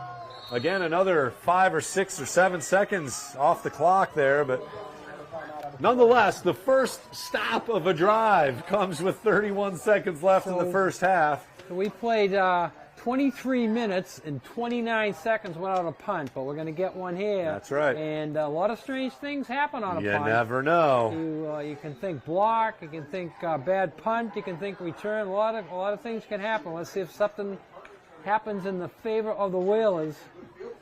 Otherwise, if they just boom it downfield, this is a situation where you could almost call 11 man up and go for the block. Go for the block here because you get the ball too at the end of the first half. You get the ball. I mean, if they punt it down the field, the ball rose to a stop, and you get the ball there anyways. Yeah, that's an interesting point. Again, that's number 3 right there for you. Interesting points from Coach Herman. Always got a different perspective, but the lone back to receive, Jaquan Francis. He's a magic maker standing at the Mashpee 45. So either way, it will be good field position for the Whalers, even if he just fields it. Side boot, so no fielding and not a great punt. That'll go out of bounds at about the 30. Let's see where he stops walking. 31, 32. 34-yard line of Mashpee. No, 35-yard line. Nantucket will be able to throw the ball 3 times here. Maybe to the end zone, maybe to get out of bounds. Let's see what they pick. Yeah, they do have one timeout, so they might be able to even run one of those runs on first play. Because we guess wrong every time. Why start now? Every time we think they're going to pass, they run and they run it into the end zone, right. Again, stay with us for halftime. We have got the varsity volleyball coach, Andrew Vaselli, already up here in the booth because he's organized and ready to go. We're going to chat about some volleyball coming up, recap what happened here in the first half, but we got some action still on the field. Whalers back to pass. Aguilar rolling. Throws deep. Got Murphy. Oh, just over him, and Aguilar knew it.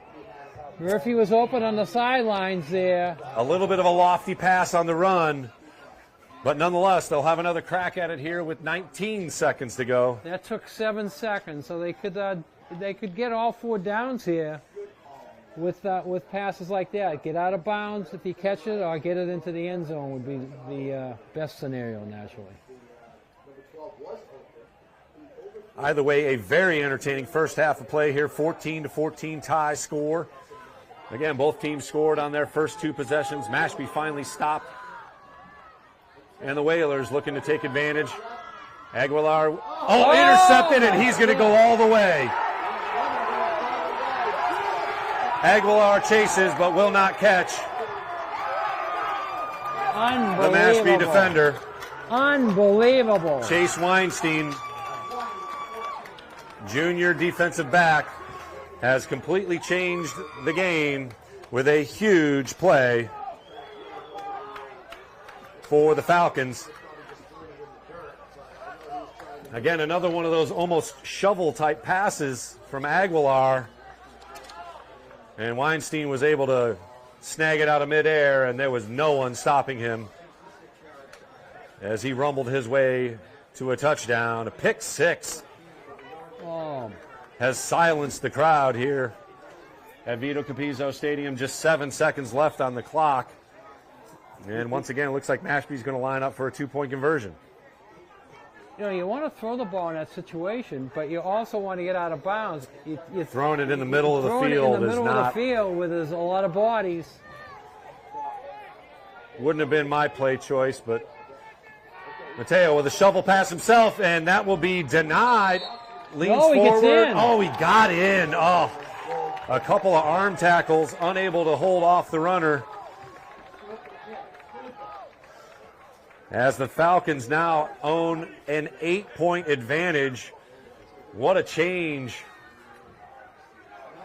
in the game here, as the Whalers looked like they maybe were going to go in for a late second quarter score here. Now they face an 8-point deficit going into halftime. Fortunately, they do get the ball here to begin the second half. But you get the ball. The strength we've had is the big play and kicking the extra point. You get the big play, you kick the extra point, you're still down by 2. Yeah. So now that takes away the kick.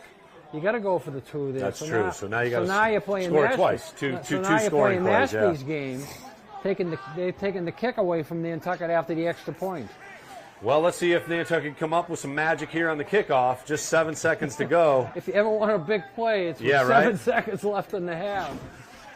So fortunately, we have a whole other half to play for the Whalers, but they now find themselves down 8 points, 22-14. Mashpee coming up with the big defensive touchdown and the 2-point conversion. Little squib kick. Got to field it, gentlemen. There you go, fielded. And nothing doing for the Whalers. They will get one play with 2 seconds left to go. Don't throw the ball here. This is a handoff. Don't throw it short. Yeah, this better be a handoff. So once again, Aguilar's troubles the with turnovers interceptions hurt him last week, and that one there's a killer. Shown their ugly face once and again. And Nantucket just takes the 2 seconds off the clock. They're not even going to run a play. Oh, okay. So we have reached halftime here from Vito Capizzo Stadium.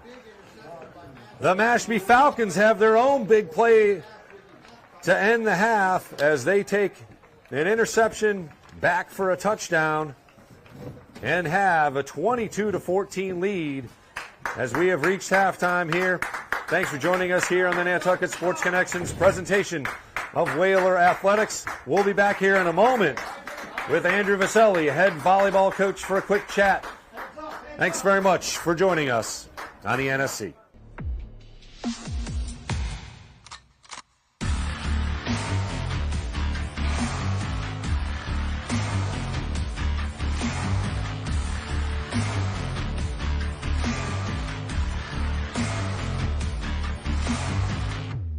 Back out to Perry for three. Good! Nice rebound by Jake Montanez into Halleck again. Streak ahead, 2-on-1 shot. Score! That got inside the post. The player Whalers shot. Save! Allen!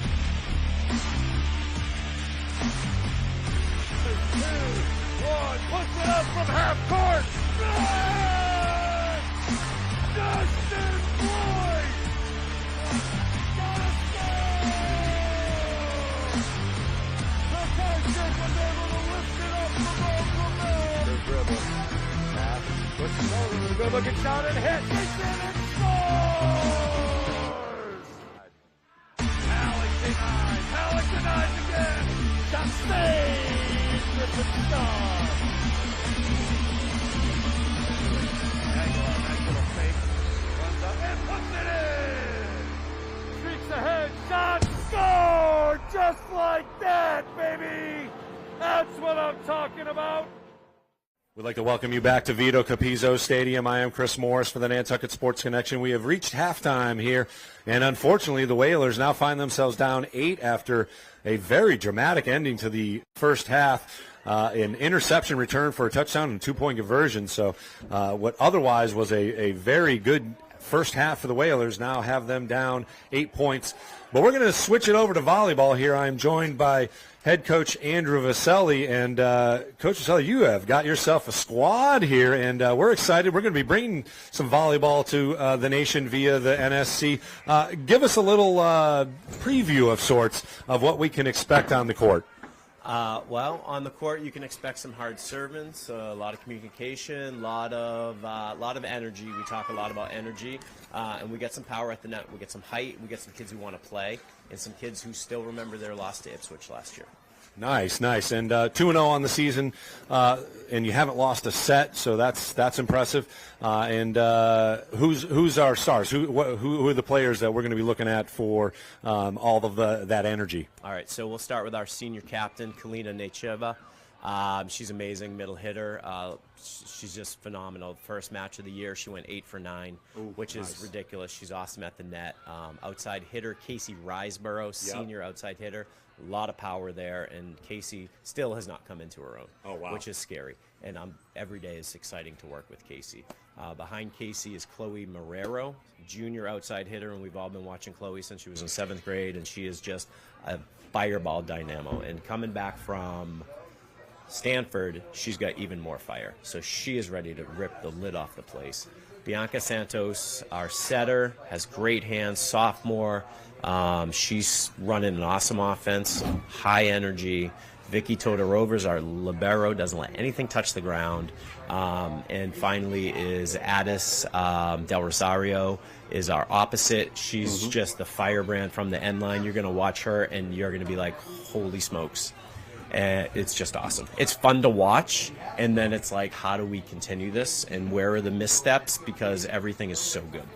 That's fantastic. Well, again, I can't wait to get over to the gym and bring volleyball to the NSC at another notch and bring it to the nation. And again, best of luck on the season. Obviously, been able to chat with you outside of the lines here, and we're finally happy to bring some volleyball over to the rest of the nation, because you guys have got a chance to make some happenings here, not on just the conference, but playoff time. We have set some goals, and those kids know what those goals are, and they're working towards those goals. And there's no lie, I want a state championship, and I think the kids want a state championship, and so we talk about that every day.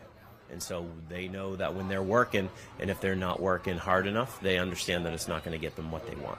And that's the beautiful part, is that there's 10 student athletes on varsity, and they are working hard, and they all want the same thing. So to coach them is a pleasure, and I'm truly grateful. I mean, you can't ask for much more there as a coach. I mean, obviously, that kind of commitment from high school kids is a super challenge, and to keep them focused. I know we had a great run here in the last spring with the girls lacrosse team, and Coach Lower and her gang, and man, it was a lot of fun. We were able to bring 3 of those games here, so do us all a favor and get it so we can host a couple of those, right? Let's hope. Let's hope. We're going to work hard. The kids work hard, and so we're excited. All right, Coach. Looking forward to Wednesday and seeing the volleyball team in action.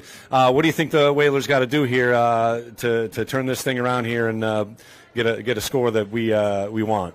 Well, I think Coach Saradellis is going to talk to them about that misstep at the end and some of the other missteps that they had, and they're going to clear those up, and they're going to come out and play. He's a big motivator. Those kids are tuned in and they're ready. This is home, and they're going to protect it. Got to protect Vito Capizzo Stadium.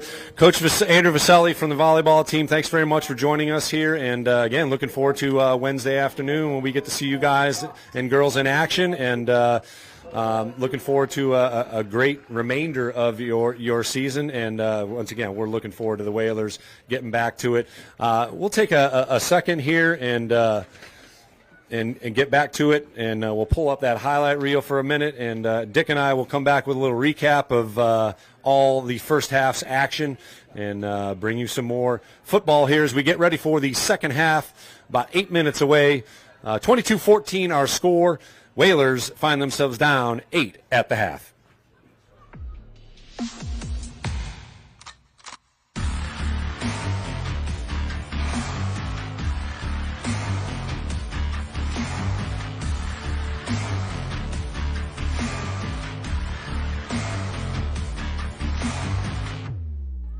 Perry for 3.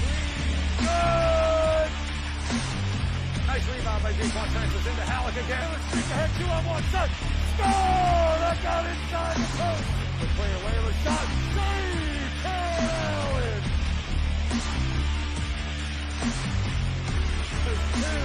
2-1. Push it up from half court. Good! Justin Boyd!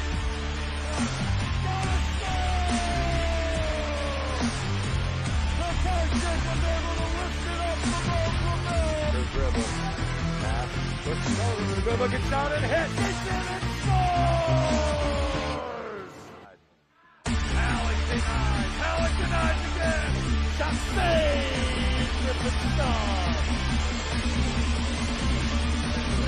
Aguilar, nice little fake. Runs up and puts it in. Streaks ahead. Shot. Score! Just like that, baby. That's what I'm talking about. We'd like to welcome you back to Vito Capizzo Stadium, where the Whalers are down 8 at halftime, 22-14. I am here with Dick Herman. And, Dick, a lot of good offensively, a lot better offensively. Defensively, got some questions. And of course, that big play at the end is where we are with the 22-14 score. Your impressions of the first half. Yeah, it really should be 14-14. That was unfortunate. Yeah. We can say it was a bad play call, but we're only second guessing. The play works. We're calling it a great play call. Yeah. So we don't know nothing about that. It's just unfortunate. Mashpee, though, is moving the chains. Yeah. They got the break on that play, but they moved the chains. The first 2 times they had the ball, and the Nantucket defense stepped up in that last one, forced the punt, got the bad punt, got good field position, and then the last 40 seconds was a disaster. I think coming out positive, moving the ball again down the field is going to be a big key. They can't come out and make another early mistake. Last week they made 2 or 3 mistakes, and they lost. If they make 2 or 3 mistakes today, they're going to lose again. They got to. I agree with you 100%. I think the Whalers got to take advantage of getting the ball here in the second half, and either via the big play, which they have had 2 absolute magical runs, one on a 4th down play, and with Griffin Fox, and the other 30-yarder from Jaquan Francis. So they've got that big play ability. But to get the crowd back in this thing and get, I think, their confidence back, they're really going to have to find some way to get it in to either the end zone or a field goal to get some points back and just get things going. You don't necessarily have to score in this opening drive, but you have to move the football. Yeah. Three or four first downs. Even if you have to punt it, pin them deep, or give up the ball on downs if you move it down towards the red zone. But you got to move the ball. If you come out and not move the ball, 3 and out, then you're in deep trouble. Yeah, because that as it is in just about any game, the first few moments, that first drive in football, coming out of the half or coming out of the game, can really set the tone for the rest of the game, and again, quickly give the Whalers that boost of confidence that they're going to need to make a nice little comeback here and ultimately get a win in front of a nice home crowd. Again, the Mashpee Falcons got things started as they went 60 yards in about, what'd you say, 11 plays? 11 plays, what, 7 minutes or something like that there? 7+ minutes, about 7 minutes, 15 seconds, converting on a 4th and basically inches, but 4th and 1, let's call it, down at the goal line with a little quarterback sneak. 2-point conversion was no good. Whalers came back with a touchdown, added the extra point. Again, that was that 32-yard run by Jaquan Francis. Mashpee's second possession ended up in a touchdown as well, as it was Logan Wills punching it in, and the 2-point conversion was good. A nice catch in the corner of the end zone there by the Mashpee receiver. And then the Whalers came right back, and some magic from Griffin Fox as he took a little end around so from that pistol formation, 45 yards for the touchdown score to tie it up. And then right at the end of the half, literally, unfortunately, the Whalers had a 3rd down, and Aguilar tried to do like a middle screen, it almost looked like. And unfortunately, it was Weinstein for the Falcons who ended up with the ball, and he rumbled about 70 yards almost to Paydirt, and the 2-point conversion was good as we stand here now at 22-14. Whalers will get the ball here to begin the second half, so we'll look forward to the offense getting something going here and getting the score back in the right way anyways, and hopefully they can come up with a score here and at least get it a little bit closer and manageable. Nantucket does have the weapons, and Griffin Fox, he's like the third option running the ball. Yeah. He started off with the slip, then he got like 8 yards, then he got the big touchdown. I think he's only had 3 touches. Yeah, 3 touches. And it's amazing.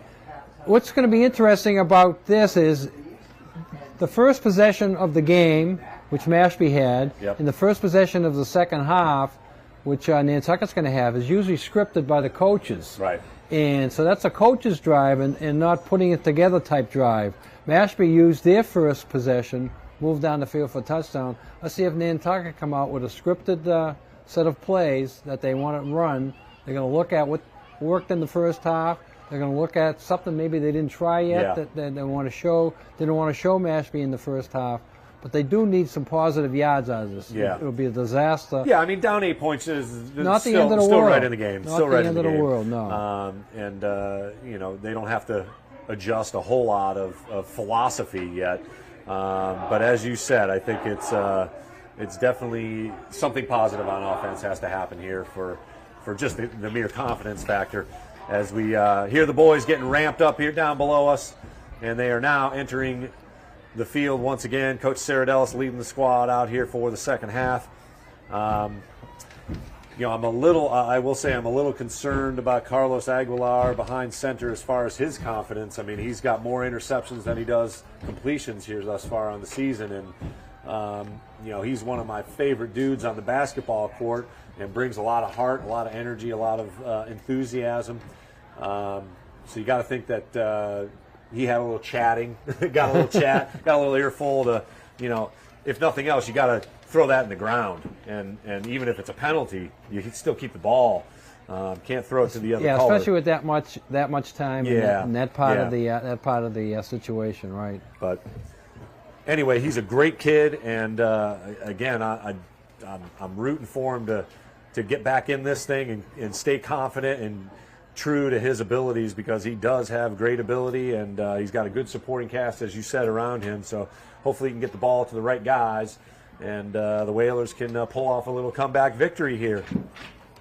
Well, I know the second half must be ready to start. Charlie's back, and Charlie's dog's back.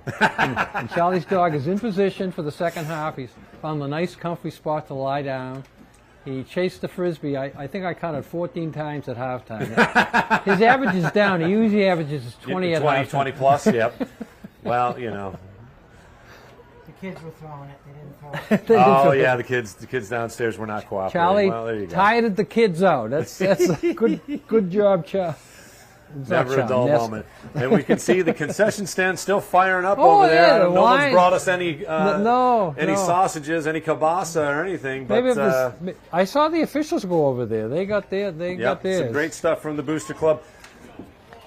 The Booster Club does an amazing job. I was at the meeting last week, and You sit on the board for that, don't you? Yeah, I saw all the emails. They have plenty of help over there today. All the positions. Crystal Ray setting it up, getting people to run the booth, the setups, the flags, the cooking, the selling the shirts and the hats. She has people for all those jobs, and with only 3 home games, the Booster Club financially is going to be hurt there without fundraising. You know, it's a Booster Club. A lot of people think it's a football Booster Club. It's nothing like that. It's the Booster Club for all the sports. They support every sport. So all those senior days, they do all those pictures and posters, and you got to raise money to do that. Totally. You got to raise money to do that. And this is their major season. I know what you were talking about at the Dreamland. That's going to help. Yeah, they're totally. They're going to have some auctions going along with that. Maybe, and of course the website. Maybe even a raffle and stuff like that there. So that'll be a big fundraising day. Again, another thing that hurts this year is the Island Cup game is over on the other side. There, So not only do you use the revenue that you make at Island Cup game, you have to spend money because the Booster Club is going to sponsor the boat that goes over there to the Island Cup. And they are, of course, the Booster Club is a supporter of the Nantucket Sports Connection for over 60 years. They've brought extra special attention to Whalers athletics. You can check out the website. It's nantucketboosterclub.com for all your Whalers gear. So that's one way you can maybe make up some of that revenue that won't be there for home games. Also, the Nantucket Golf Club and Golf Club Foundation, William Ravis Real Estate, the Community Foundation of Nantucket, Sean Davis Photography, Island Environmental Services, and 8 Arms Chef Services, proud sponsors and supporters of the Nantucket Sports Connections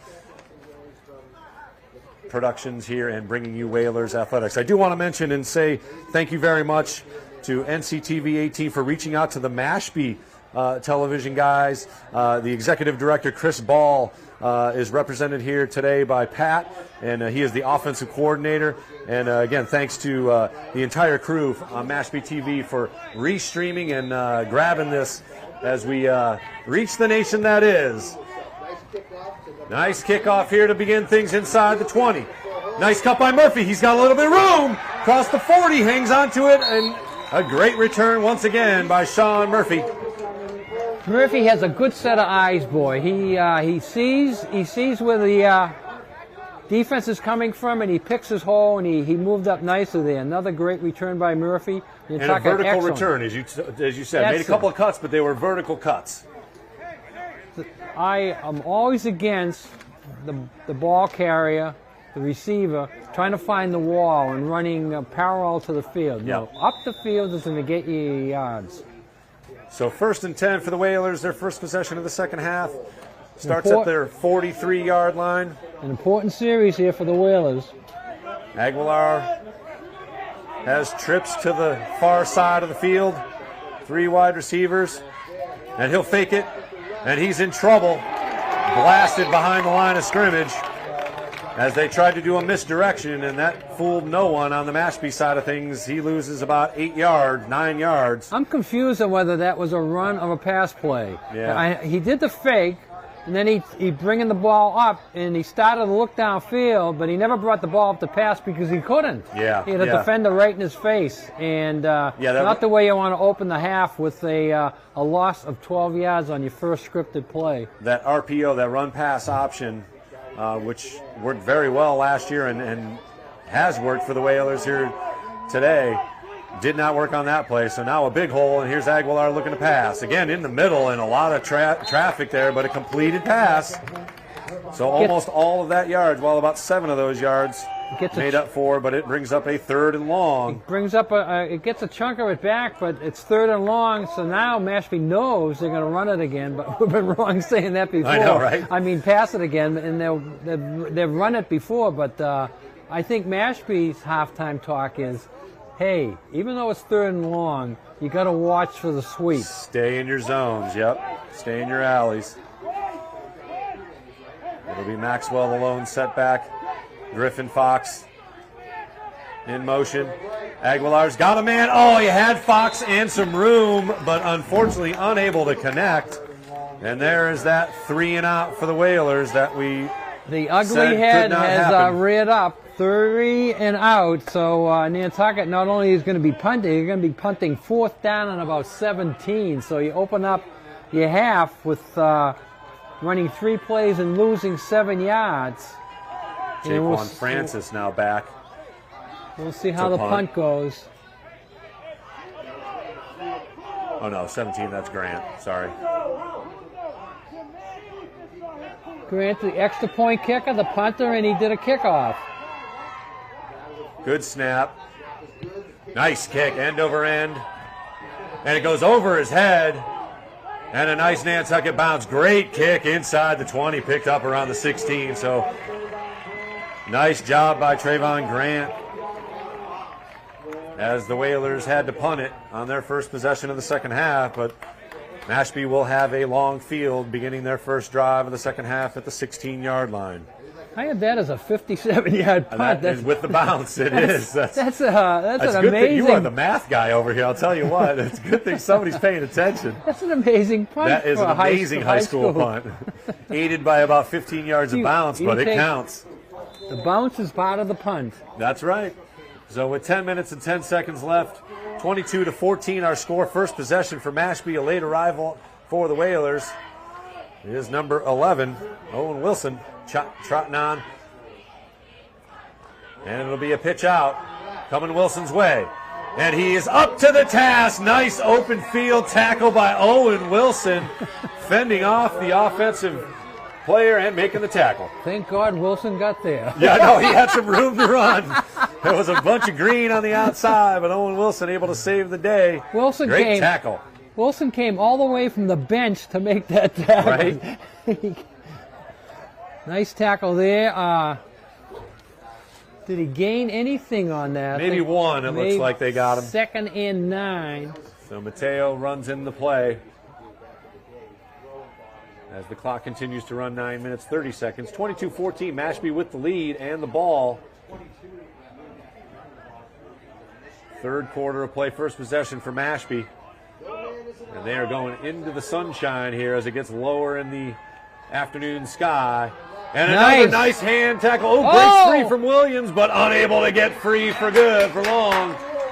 Williams lost him for about a second, but got him back in a hurry. Play by Ian Williams off the edge. And that's a loss on the play of about 4 yards, bringing up 3rd and long. So both defenses have stiffened up here a little bit.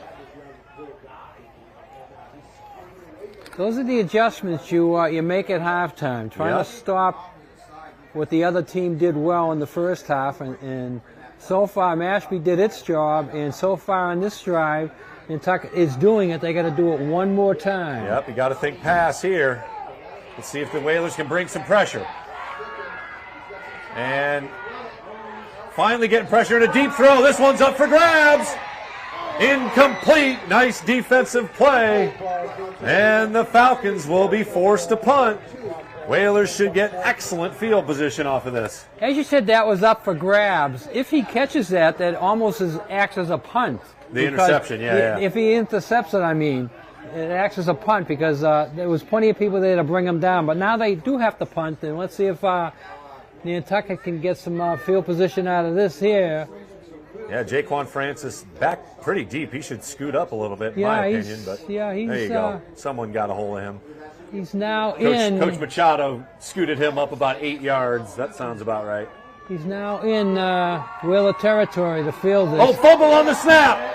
Puzzer's going to have to run it, and he's wrapped up. And either way, it's a turnover for the Whalers here as Nantucket will take over inside the 20. So Just what the doctor ordered. Yeah, Mashpee returns the favor to Nantucket. They make a huge mistake in this punt. Now, let's see if Nantucket can take advantage of it. They're going to have the short field. All their options are going to be open here. And I think all the options will include running plays. maybe not so much passing plays. Let's see what happens First here. and 10 at the Mashpee 14-yard line as the Whalers take over off the muffed punt. The muffed snap, anyways. Aguilar with Maxwell in the backfield with him. He's got Murphy split to the right. Cask goes in front. In motion. Maxwell following blockers. He's got room, and he's very close to the end zone. They mark him down at about the 4. Great run. Yeah, he followed the blocks in there nice. There wasn't much of a hole there. He's a small and he's low to the ground runner. He skidded right in there. And the Mashpee defensive halfback made a good play because I thought he was going into the end zone. It looked like he was into the end zone. Yeah, from my 9 yards angle, on the he run. was zooming right in there, but he came across, he made the tackle.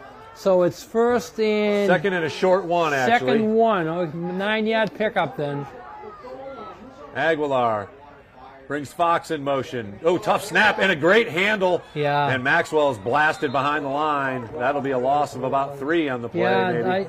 Again, the motion guy almost gets in the quarterback's way. And that play started out bad and ended worse. Yep. So ball rests on the 6, maybe 7-yard line, call it. Third and still just a 2 or 3 yard gain for a first down. So that's all we got to worry about at this point. Yeah, right now they want to think first down. You want to get the first down inside the 5, and then you get 4 more downs. Yep. They're not going to pass the ball here. Murphy, Griffin, and Maxwell all in the backfield with Aguilar. Looking for Griffin. Give it to Maxwell. He's got the first down and more. Touchdown, Whalers! Maxwell runs it right up the gut. Maxwell with the score. And the Whalers take advantage of the short field and look to do a 2-point conversion here to tie it up. Yeah, you got to go for 2. You're trailing by 2. You got to go for 2.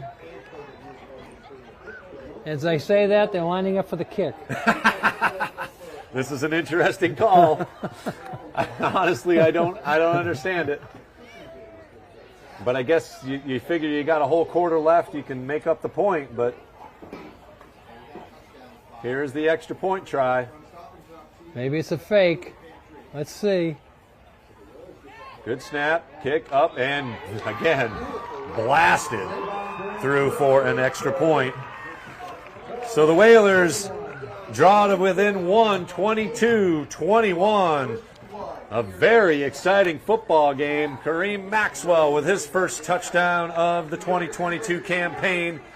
And the 3-headed monster that is Jaquan Francis, Vernon Maxwell, and Griffin Fox have all scored for the Whalers, so that's great news for the offense. Yeah, they got 3 quality backs, that's for sure. Yeah. You know, if I'm the defensive coordinator for Mashpee, I'm not thinking he's getting the ball in that situation. I'm thinking Fox is getting the ball, and Nantucket comes back with him, and he dances right into the end zone.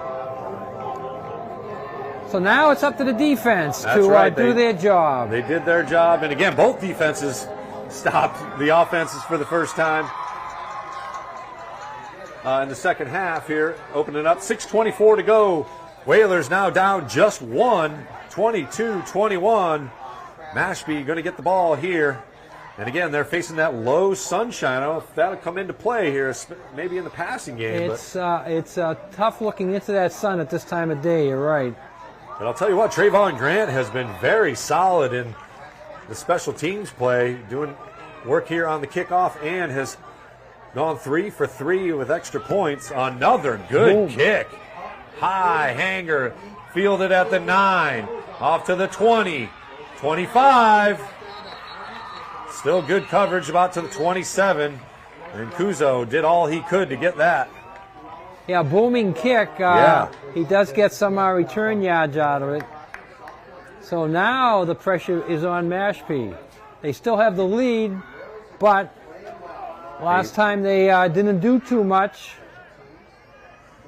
Gave the ball to Nantucket on the short field. They can't do that again. Yep. So Even though Mateo Nantucket trots on. didn't take the lead, they sort of get the momentum back on their The momentum side. has definitely shifted back to the Whalers side of things. The crowd's back into it, as are we.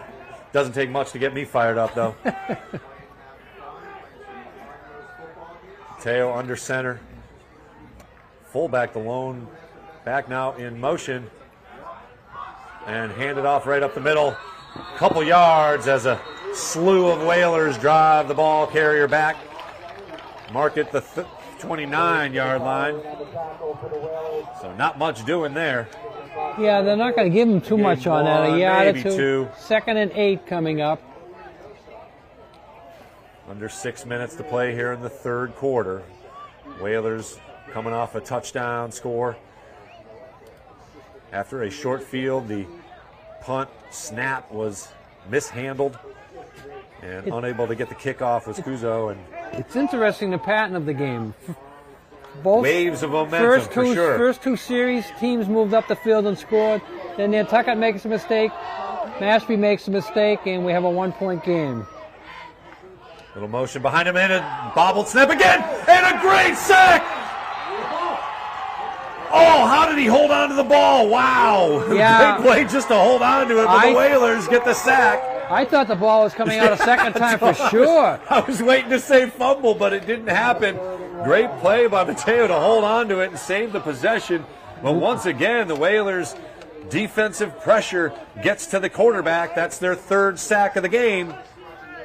3rd and 14 now for Mashpee as the defense has stiffened once again. 2 wide receivers to the short end, to the wide side of the field. It'll be Mateo back to pass. He's looking our way. Nobody open. Low and deep. And overthrown. Good try there. Double coverage, but Kuzo had snuck behind the defense, and a good throw.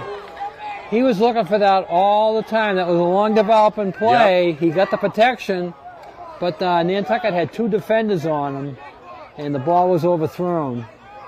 He had to overthrow it unless Nantucket would have intercepted it. That's true. That's true. So now two players back to receive the punt.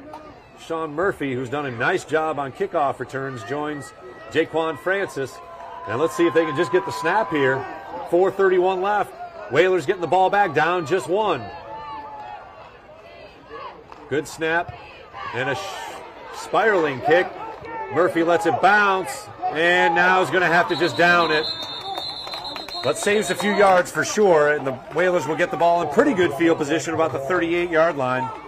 The best thing Murphy did there was put his knee down because he was going to get blasted. He was going to get blasted, and he didn't have full possession of that ball.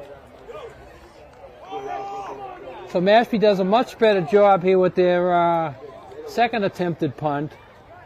But as you say, Nantucket still got good field position here. Down a point. So now the field goal becomes a big weapon. That's true. And Trayvon Grant has been solid with the kicking game. And I would say he's good from about 30, 35 yards as well. And it'll be Maxwell in the backfield again with Aguilar. Fox switches positions. And a run, Aguilar going to keep it, and he gets hammered. Does not get back to the line. Looks like a broken play to me. Aguilar was looking one way, and nobody was there, so he tries to get back to the line of scrimmage and doesn't succeed. 3-yard loss on the play, 2nd and 13 for the Whalers. So the second drive starts out with a negative play on first down, not the way you want to start your drives.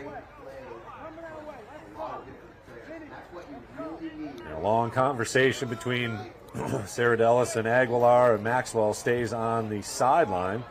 So let's see who gets the ball here. Got to think maybe Fox. That tells me that Francis. we know who made the wrong cut on that last play. And Rainey. alongside, front side of the field here.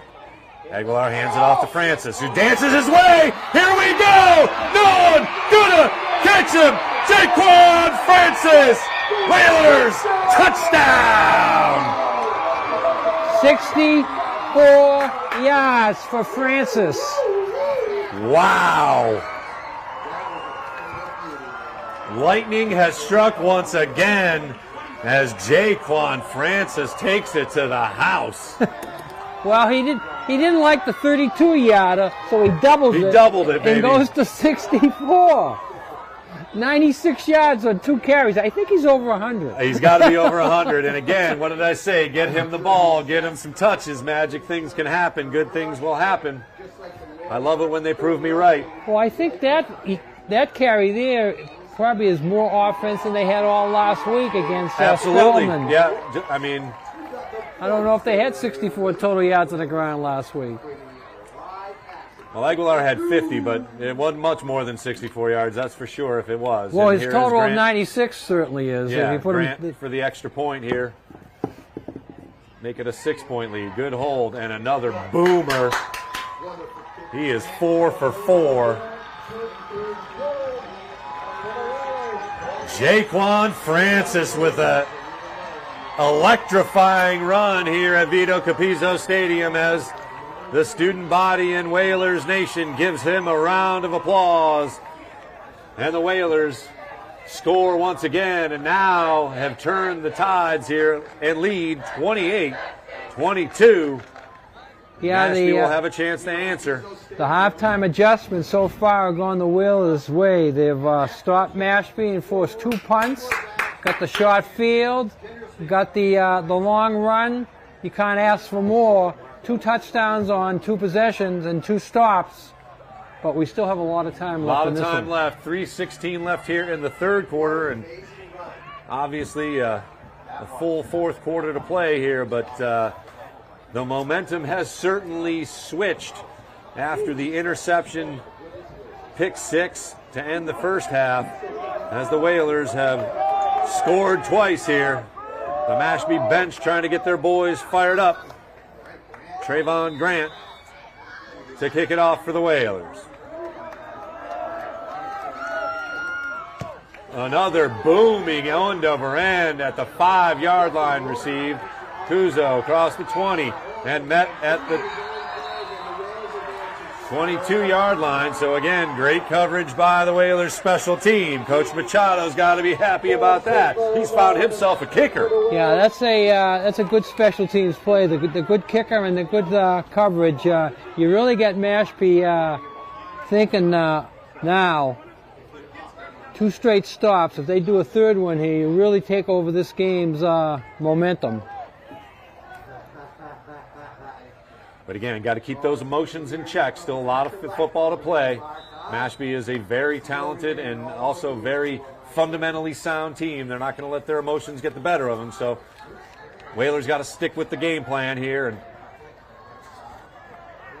that's what's got Mashpee their success, is that running game, and plugs ahead for about 4 yards.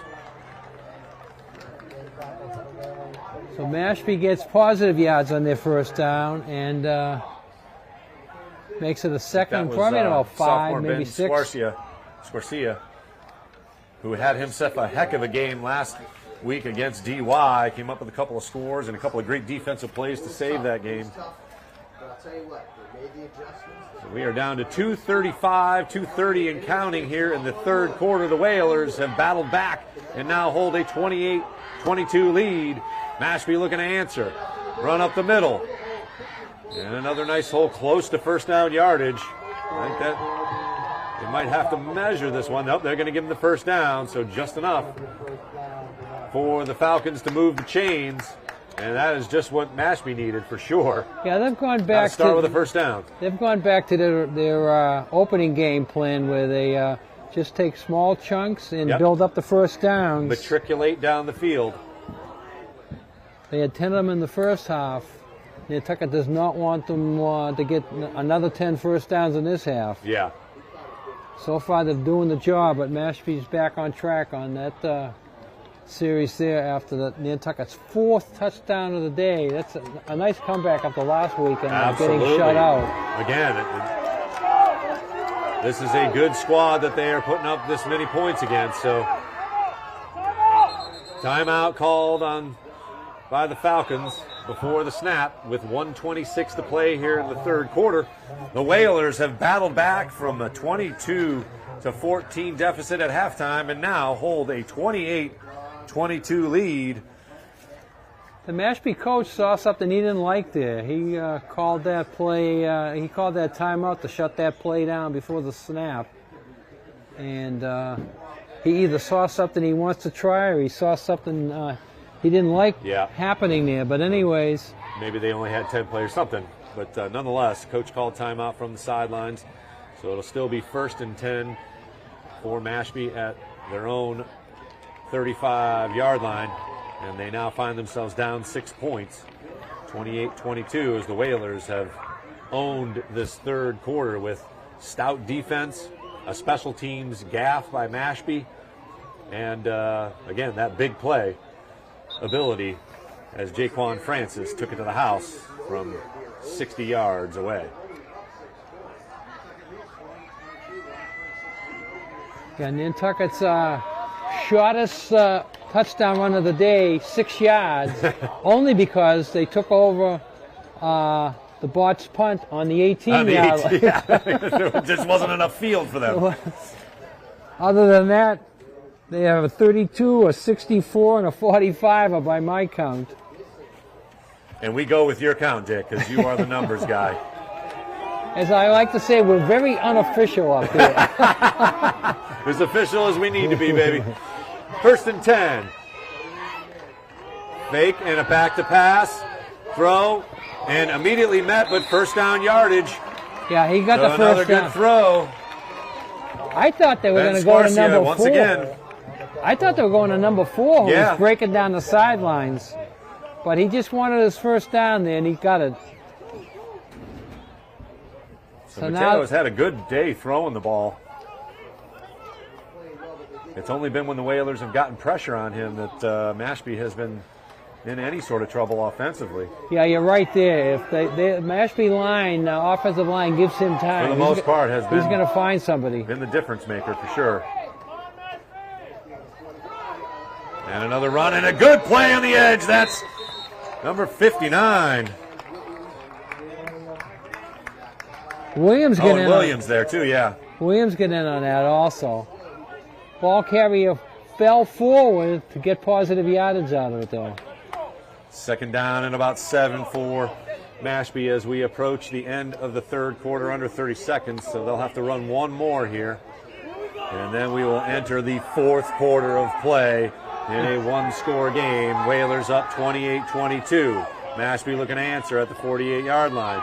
Here's a handoff and holding on. Oh, nice tackle. Owen Wilson almost jarred that ball loose as he was coming from behind. Bringing up 3rd down. That should be the last play of the quarter unless they... Nope. You got it, buddy. That is the end of the third quarter of play. A quarter that the Whalers absolutely dominated on the scorebook, scoring 2 touchdowns. I want to mention one of Charlie's pet peeves. Notice how I got through 3 quarters, Charlie. Sometimes I say period. It gets Charlie angry at me.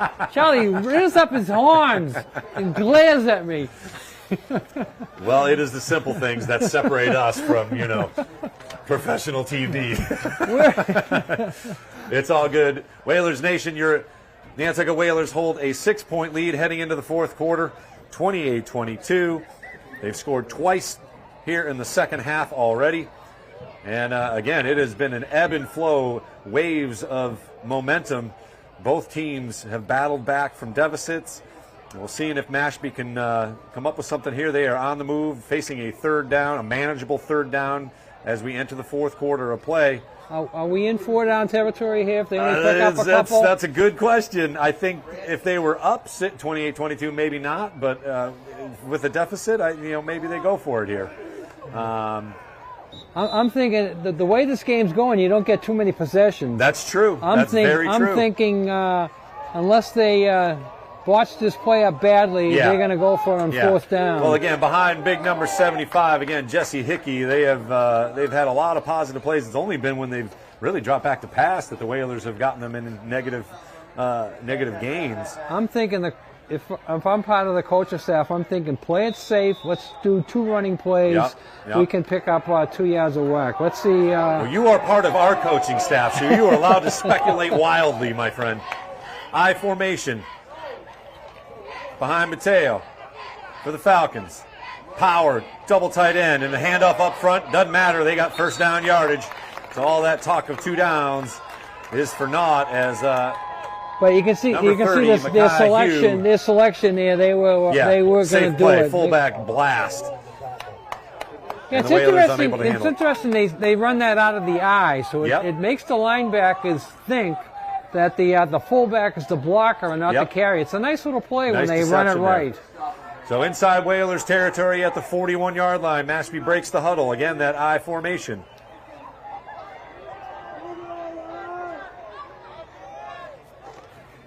Mateo hands it off.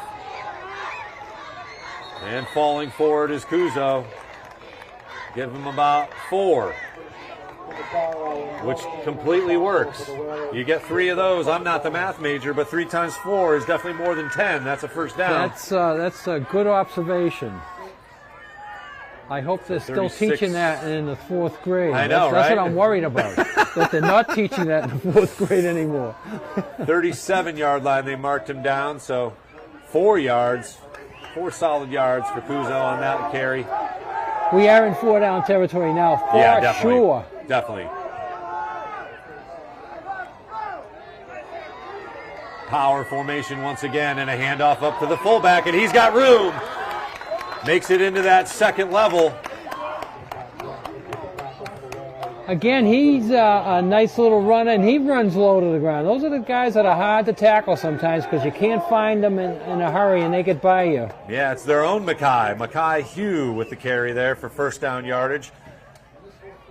Call at the 26-yard line now of the Whalers as Mashpee, once again, matriculating right down the field. I love that word. I'm going to use it at least one more time. I'm going to have to go home and look it up because I'm not sure. I'm not sure. No, that's a Scrabble word for sure. Another handoff. Oh, and there's a nice play on the defensive side of things as Angel Cabrera knifes in to make a loss.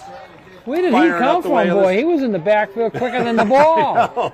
That looked like a run blitz. Yeah, he was. From Coach Willett there, so bringing up second down at about 12. Now they bring the beef in on the line. Yep. Again, Mashpee in no hurry here as they are down just 6 points, 9:22 and counting in the 4th quarter. Now you got to think maybe Fantastic football maybe game the here. pass is an option here. And it's a sweep. Nice play by Wilson once again on the edge. Owen Wilson shedding the block and making that open field tackle as he is the lone defender out there. Thank God he shed the block, because if he doesn't shed that block, I think 6 goes on the board. There's a lot of room out there. The runner is still running. But brings up another third down, as Dick mentioned earlier. This is definitely 4-down territory for Mashpee. It'll be 3rd and about 7. They can't do everything, but I think they're going to come back with that inside run again. They've been very successful getting 3 or 4 yards on it. It would definitely be a play of deception because you got to think maybe a pass here, a rollout.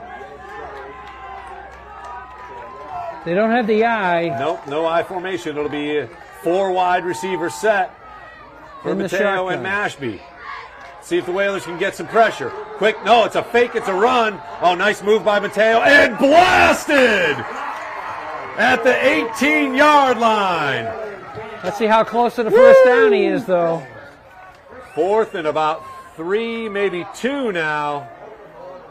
Nonetheless, 4th down. Here you go, kids. We don't say this is the ball game, but it's getting pretty close. It's getting pretty darn close to that. 7:49 Every play to go. is important. 4th and 2, maybe 3, call it. Inside the Whalers 20 at the 18-yard line.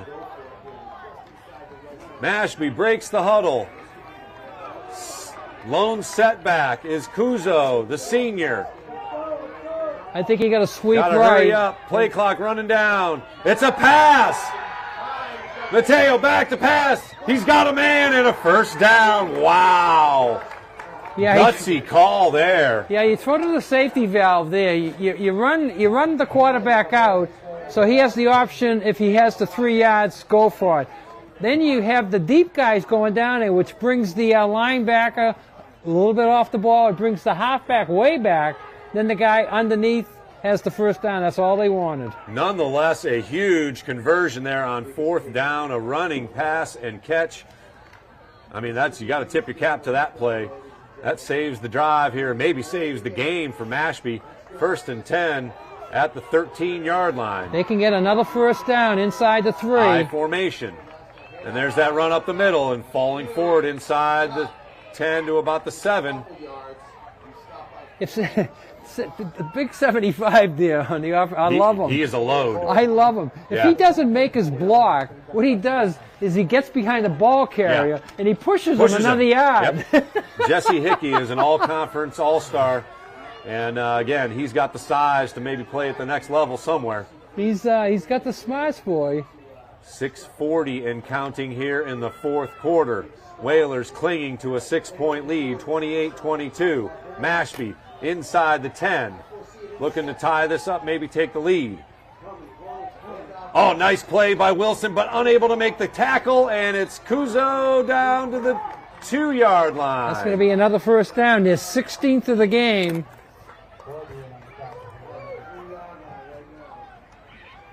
Have they signaled first down? I can't see that. First and 10, or first and goal. First and goal from about the 2.5. Well, maybe even less than that. Maybe from the 2. Think maybe a sneak here, right? I think it's quarterback sneak, right? You don't even want a chance of handoff. Well, here's that fullback play too.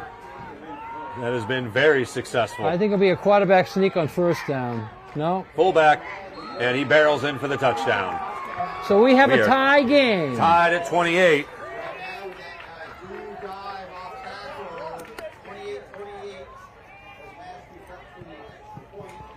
And we know they're not going to kick it. Let's see what their options are. You got the sweep, which the sweep left. They don't do the sweep right that often. The sweep left has been good to them.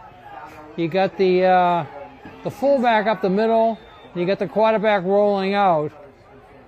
So this is a huge play here. And now you got to kick. And they're kicking the extra point after so all day going for it. They do have a poor number 7. Well, no, he made a good play. So this is Alex Murray in for the point after. Junior wide. And it is good. Sneaks it in the right upright for the 1-point lead as Mashpee gets right down the field and is able to take the lead. I was just about to go through all my scenarios of overtime, but now overtime is out the window. Now we just got to think field goal to win it. So 5:45 to play in the 4th quarter. Well, the Whalers now down 1. You may only get 1 possession. That's true. This is going to be huge because if Nantucket doesn't get down into the end zone or doesn't get down close enough to try a field goal, they may never get the ball back again. Well, let's see if they can come up with some magic. They have had 3 huge plays go for touchdowns. A 32-yarder, a 45-yard run, and a 64-yard run? Yeah, and they haven't shown that they can do a long drive. They haven't had to. They just bust one and get the point. So, you know, busting one and getting the points here too early might be bad because then Mashpee gets the ball back. That's true. Well, we'll take the points whenever they get them. We'll take the points whenever you can get them. Right now, it's a 1-point game. You might say the next school wins, but that's not true either. Short kick. Doesn't want to kick it to the deep at the guys. 30, 35, and Owen Wilson takes it up to about the 39, 37, 8, 39-yard line. Yeah, they didn't want to give it to any of the speed burners back there. They'll give up 10 yards of field position to make sure they get the tackle. Once again, you are watching the Nantucket Sports Connection. I am Chris Morris alongside Dick Herman. Happy to bring you a fantastic game here. We are down to the last 5 minutes and 39 seconds. The Whalers looking to take the lead once again. They are down 29-28. Mashpee just scored and kicked the extra point. One of the better football games here at Vito Capizzo Stadium over the last 4 or 5 years. Some time, absolutely. We've seen some blowouts here last year. Whalers take over at their own 40. Aguilar. They can't panic here. They can't panic here and go for it all on first down. You got to think first downs. Maxwell gets the ball in motion. And he is stopped behind the line once again. That play just has not worked all day. They telegraphed that one. Yep. Not only is it not working, they're telling Mashpee it's coming.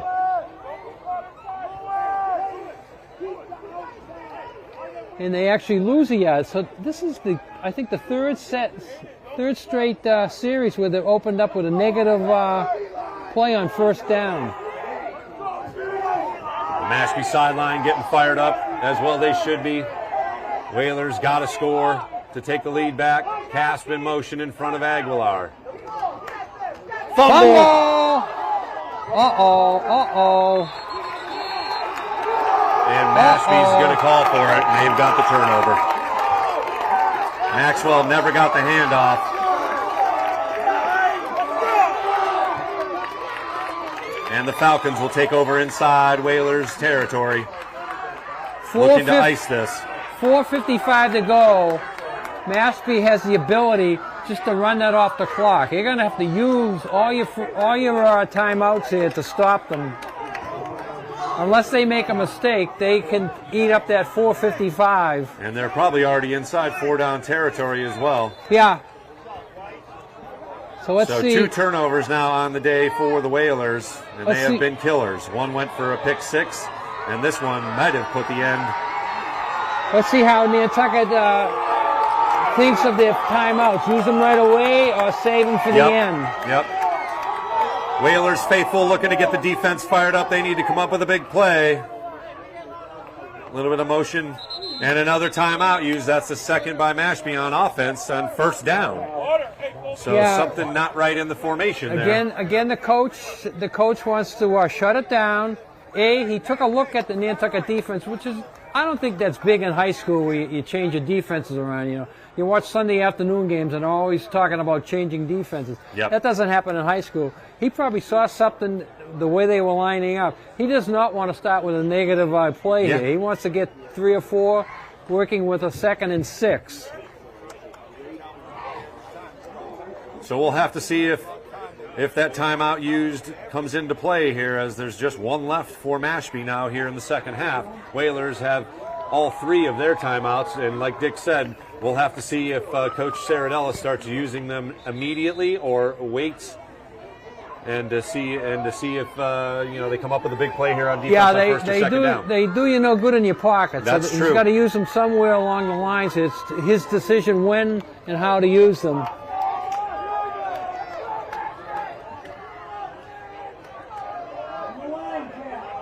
Lone setback for Mashpee.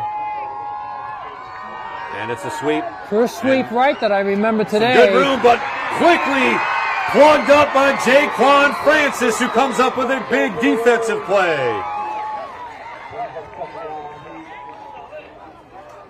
Let's see. Second down now, and no timeout as of yet. No, they're not going to. 2nd and 9. They're not going to use it here.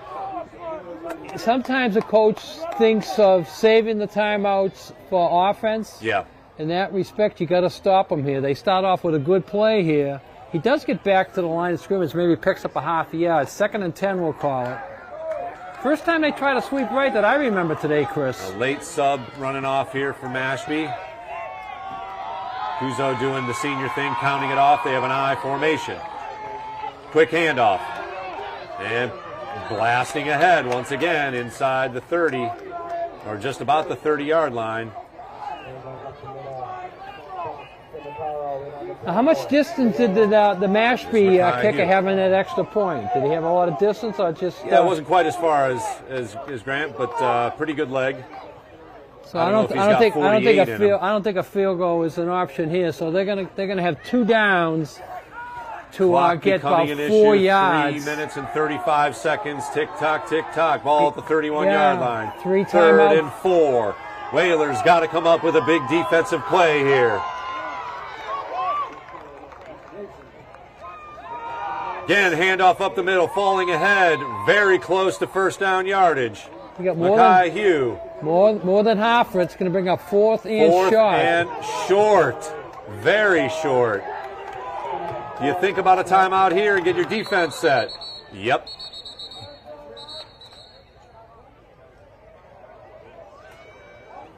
So Nantucket uses their first timeout. All right, let's look at this placement deal. It looks like it's less than a yard to me. Yeah, it's not much. So I don't. 4th in the ball game. This is probably the 5th time we said this is the play of the game. It's at least the 3rd. But this is the play of the game. Honest, folks, if you're listening. 3 minutes and 5 seconds left. If Nantucket's going to have a decent chance, they got to stop them here. If they don't stop them here, you still have 2 more timeouts. You got a miracle's chance, that's for sure. And then you have to use them right away, because after this play is run, you're going to be under 3 minutes to go. Yeah. And Mashpee, if they make the first down, is going to have 4 more downs. And so you got to use 2 of your timeouts there, and it still gets it down to maybe a minute and a half. Left, yeah. So a stop here will give Nantucket the best chance to win this game. This is a huge play for both lines so here. What are you going with? You got to go with that fullback plunge right behind big 75. I have to agree with you. Here it is, 4th and 1. Inside the Whalers 30. They're set. Handoff. And they'll get the first down. It's where they mark it. I think you're right. That's first down yardage. Clock is stopped for the referees to clear it. And the clock will begin to run, 2:58 and counting. All right, so you got to use your first downs after 1st and 2nd down here. Your timeouts, yeah. I mean, yeah, your timeouts after 1st and 2nd down, because it's going to be down to about 2:40. Yeah, Whalers got to hope for maybe a turnover here. That's the one thing that could be the equalizer, but Mashpee has done a great job holding on to the ball. And there's a run by Capizzo, senior. Nice play by Wilson coming in to shut it down, but the clock is now the issue. And Saradellis not opting to take a timeout here. 2:20 and counting. Whalers down 1, 29-28.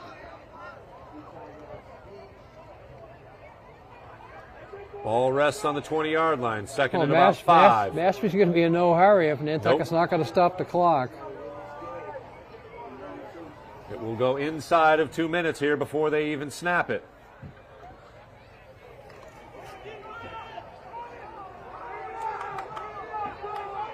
I formation once again. Handoff, no surprise. Falls ahead to about the 14, close to first down yardage, but it'll be 3rd down. Finally, Saradellis calls timeout. So 2nd timeout called. 1:42 to play, but 3rd and just inches now. Yeah. To pretty much ice it. One more first down ices it. Nantucket can stop the clock one more time. Then after that, you're in position to do the nail down. The nail down eats up 30-plus seconds if you run it right.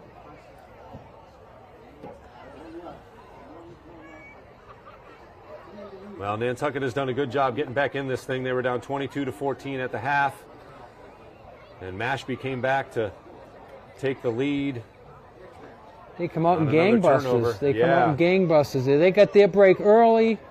My wife likes to say it's better to get the breaks at the end. Yeah, well, that's very true. She is a wise woman, that's for sure. And Mashpee got the break at the end here. Got the break that give them the lead right now. 1:42 to go. They're trying to ice it. A first down, in my mind, would ice it. Oh, yeah. a stop by Nantucket, and they'll have a little bit of hope left. Yeah, it's pretty much miracle time now, but first down here, and the miracle goes away. As once again, Mashpee is matriculating down the field. Look for the fullback to get it. Oh, Quarterback sneak. And that's first down yardage, and that will do it, folks. They may take a second here and mark it, but that is first down yardage. Nantucket can stop the clock one more time, and then after that, it's putting your knee down. Yep. If Nantucket doesn't stop the clock, Mashpee's not going to be in any hurry to do anything. First and 10. Unfortunately, it looks like the Whalers will come up a point short here today after a much, much, much better showing from their first game, the 12-0 loss against Cardinal Spellman. They had plenty of opportunities. And they have no easy one next week. But no, there's no heading no on the road at all. Heading on the road to go against West Bridgewater. Yeah, Coach Kogler's got himself a good squad once again. We saw him here last year, and that was a good game. What do we got going on here? I think there's this something with discussion the clock, on the clock. Yeah, they got to get the clock set right. So we won't have another game here at home. Sandwich, what? Until Sandwich on October 7th, I believe that is. It'll be a Friday night under the lights. So you can join us right here on the NSC for that. Our next broadcast will be Wednesday. We're going to be over at the volleyball court in the gymnasium. We had Coach Viselli up, giving us a little preview. And happy to be bringing you some volleyball. So they put 22 seconds back on the clock. That's a little bit, but not enough for the Whalers. Yeah. Now Mashpee's upset with the 22 seconds going back on. I believe Nantucket has one timeout left. They have one timeout left, but I think it's still just pretty much kneel it down here. You got to. Not quite the victory formation yet, but they got to call it right after this play. Yeah. Yeah, he's just going to kneel it. And again, Coach Saradellis can call timeout, but that will do it. So, Dick, we're going to pick a most valuable player here, even though the Whalers are going to come up a point short. We'll give you a moment to think about it. I've already got my vote. And again, thank you very much for joining us here on our first broadcast of the fall season. They did stop it with 54 seconds. Yep. So the votes are unanimous. Unbelievable. I know, right? So now some argument over whether there was a timeout called. Let's see what's happening. I think 122 was...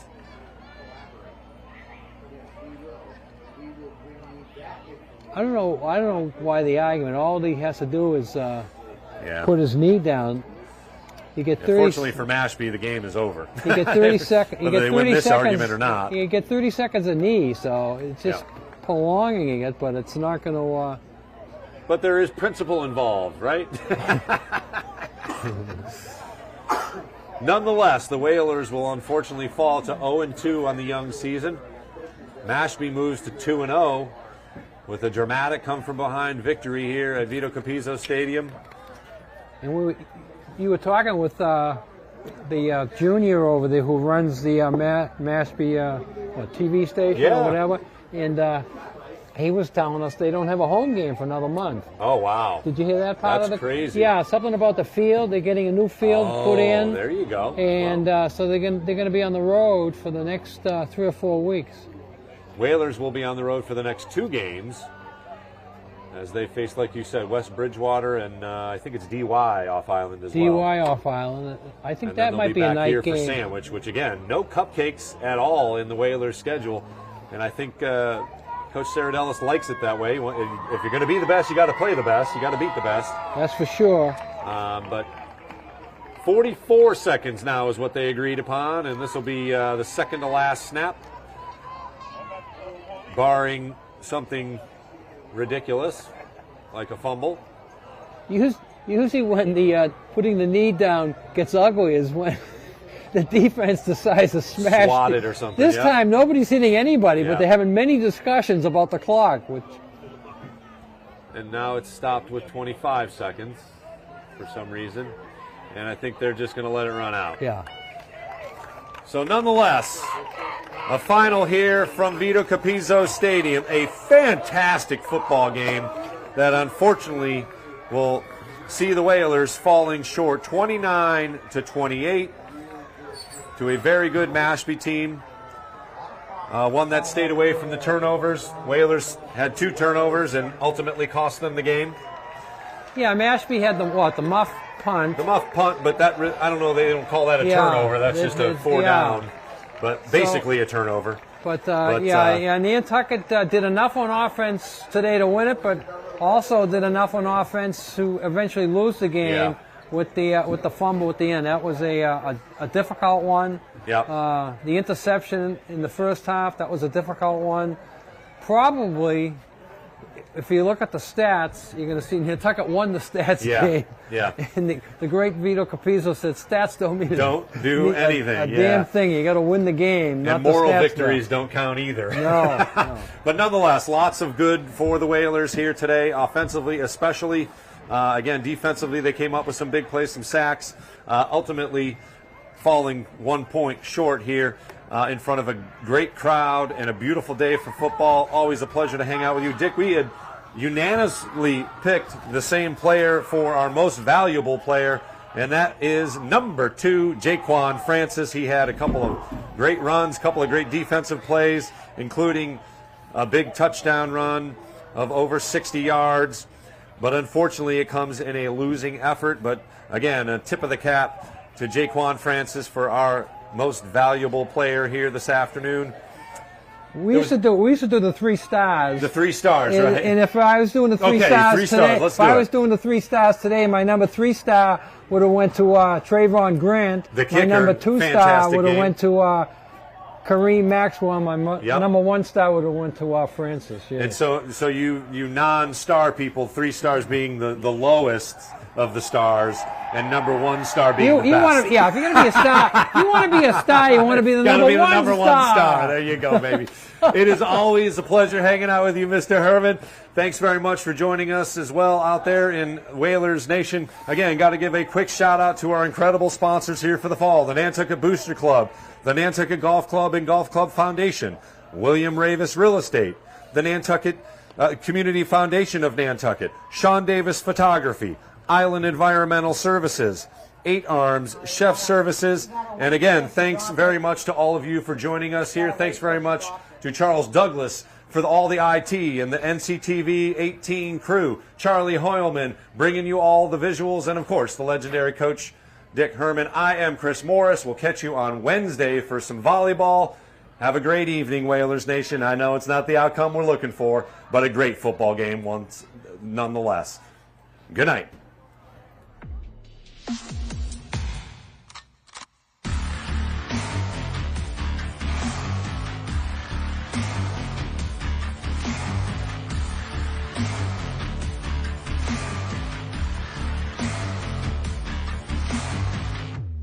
Back out to Perry for 3. Good! Nice rebound by Jaquan Francis into Halleck again. Shoots ahead, 2-on-1, shot. Score! That got inside the post. The player Whalers shot. Save! Allen! 2-1. Puts it up from half court. Justin Boyd!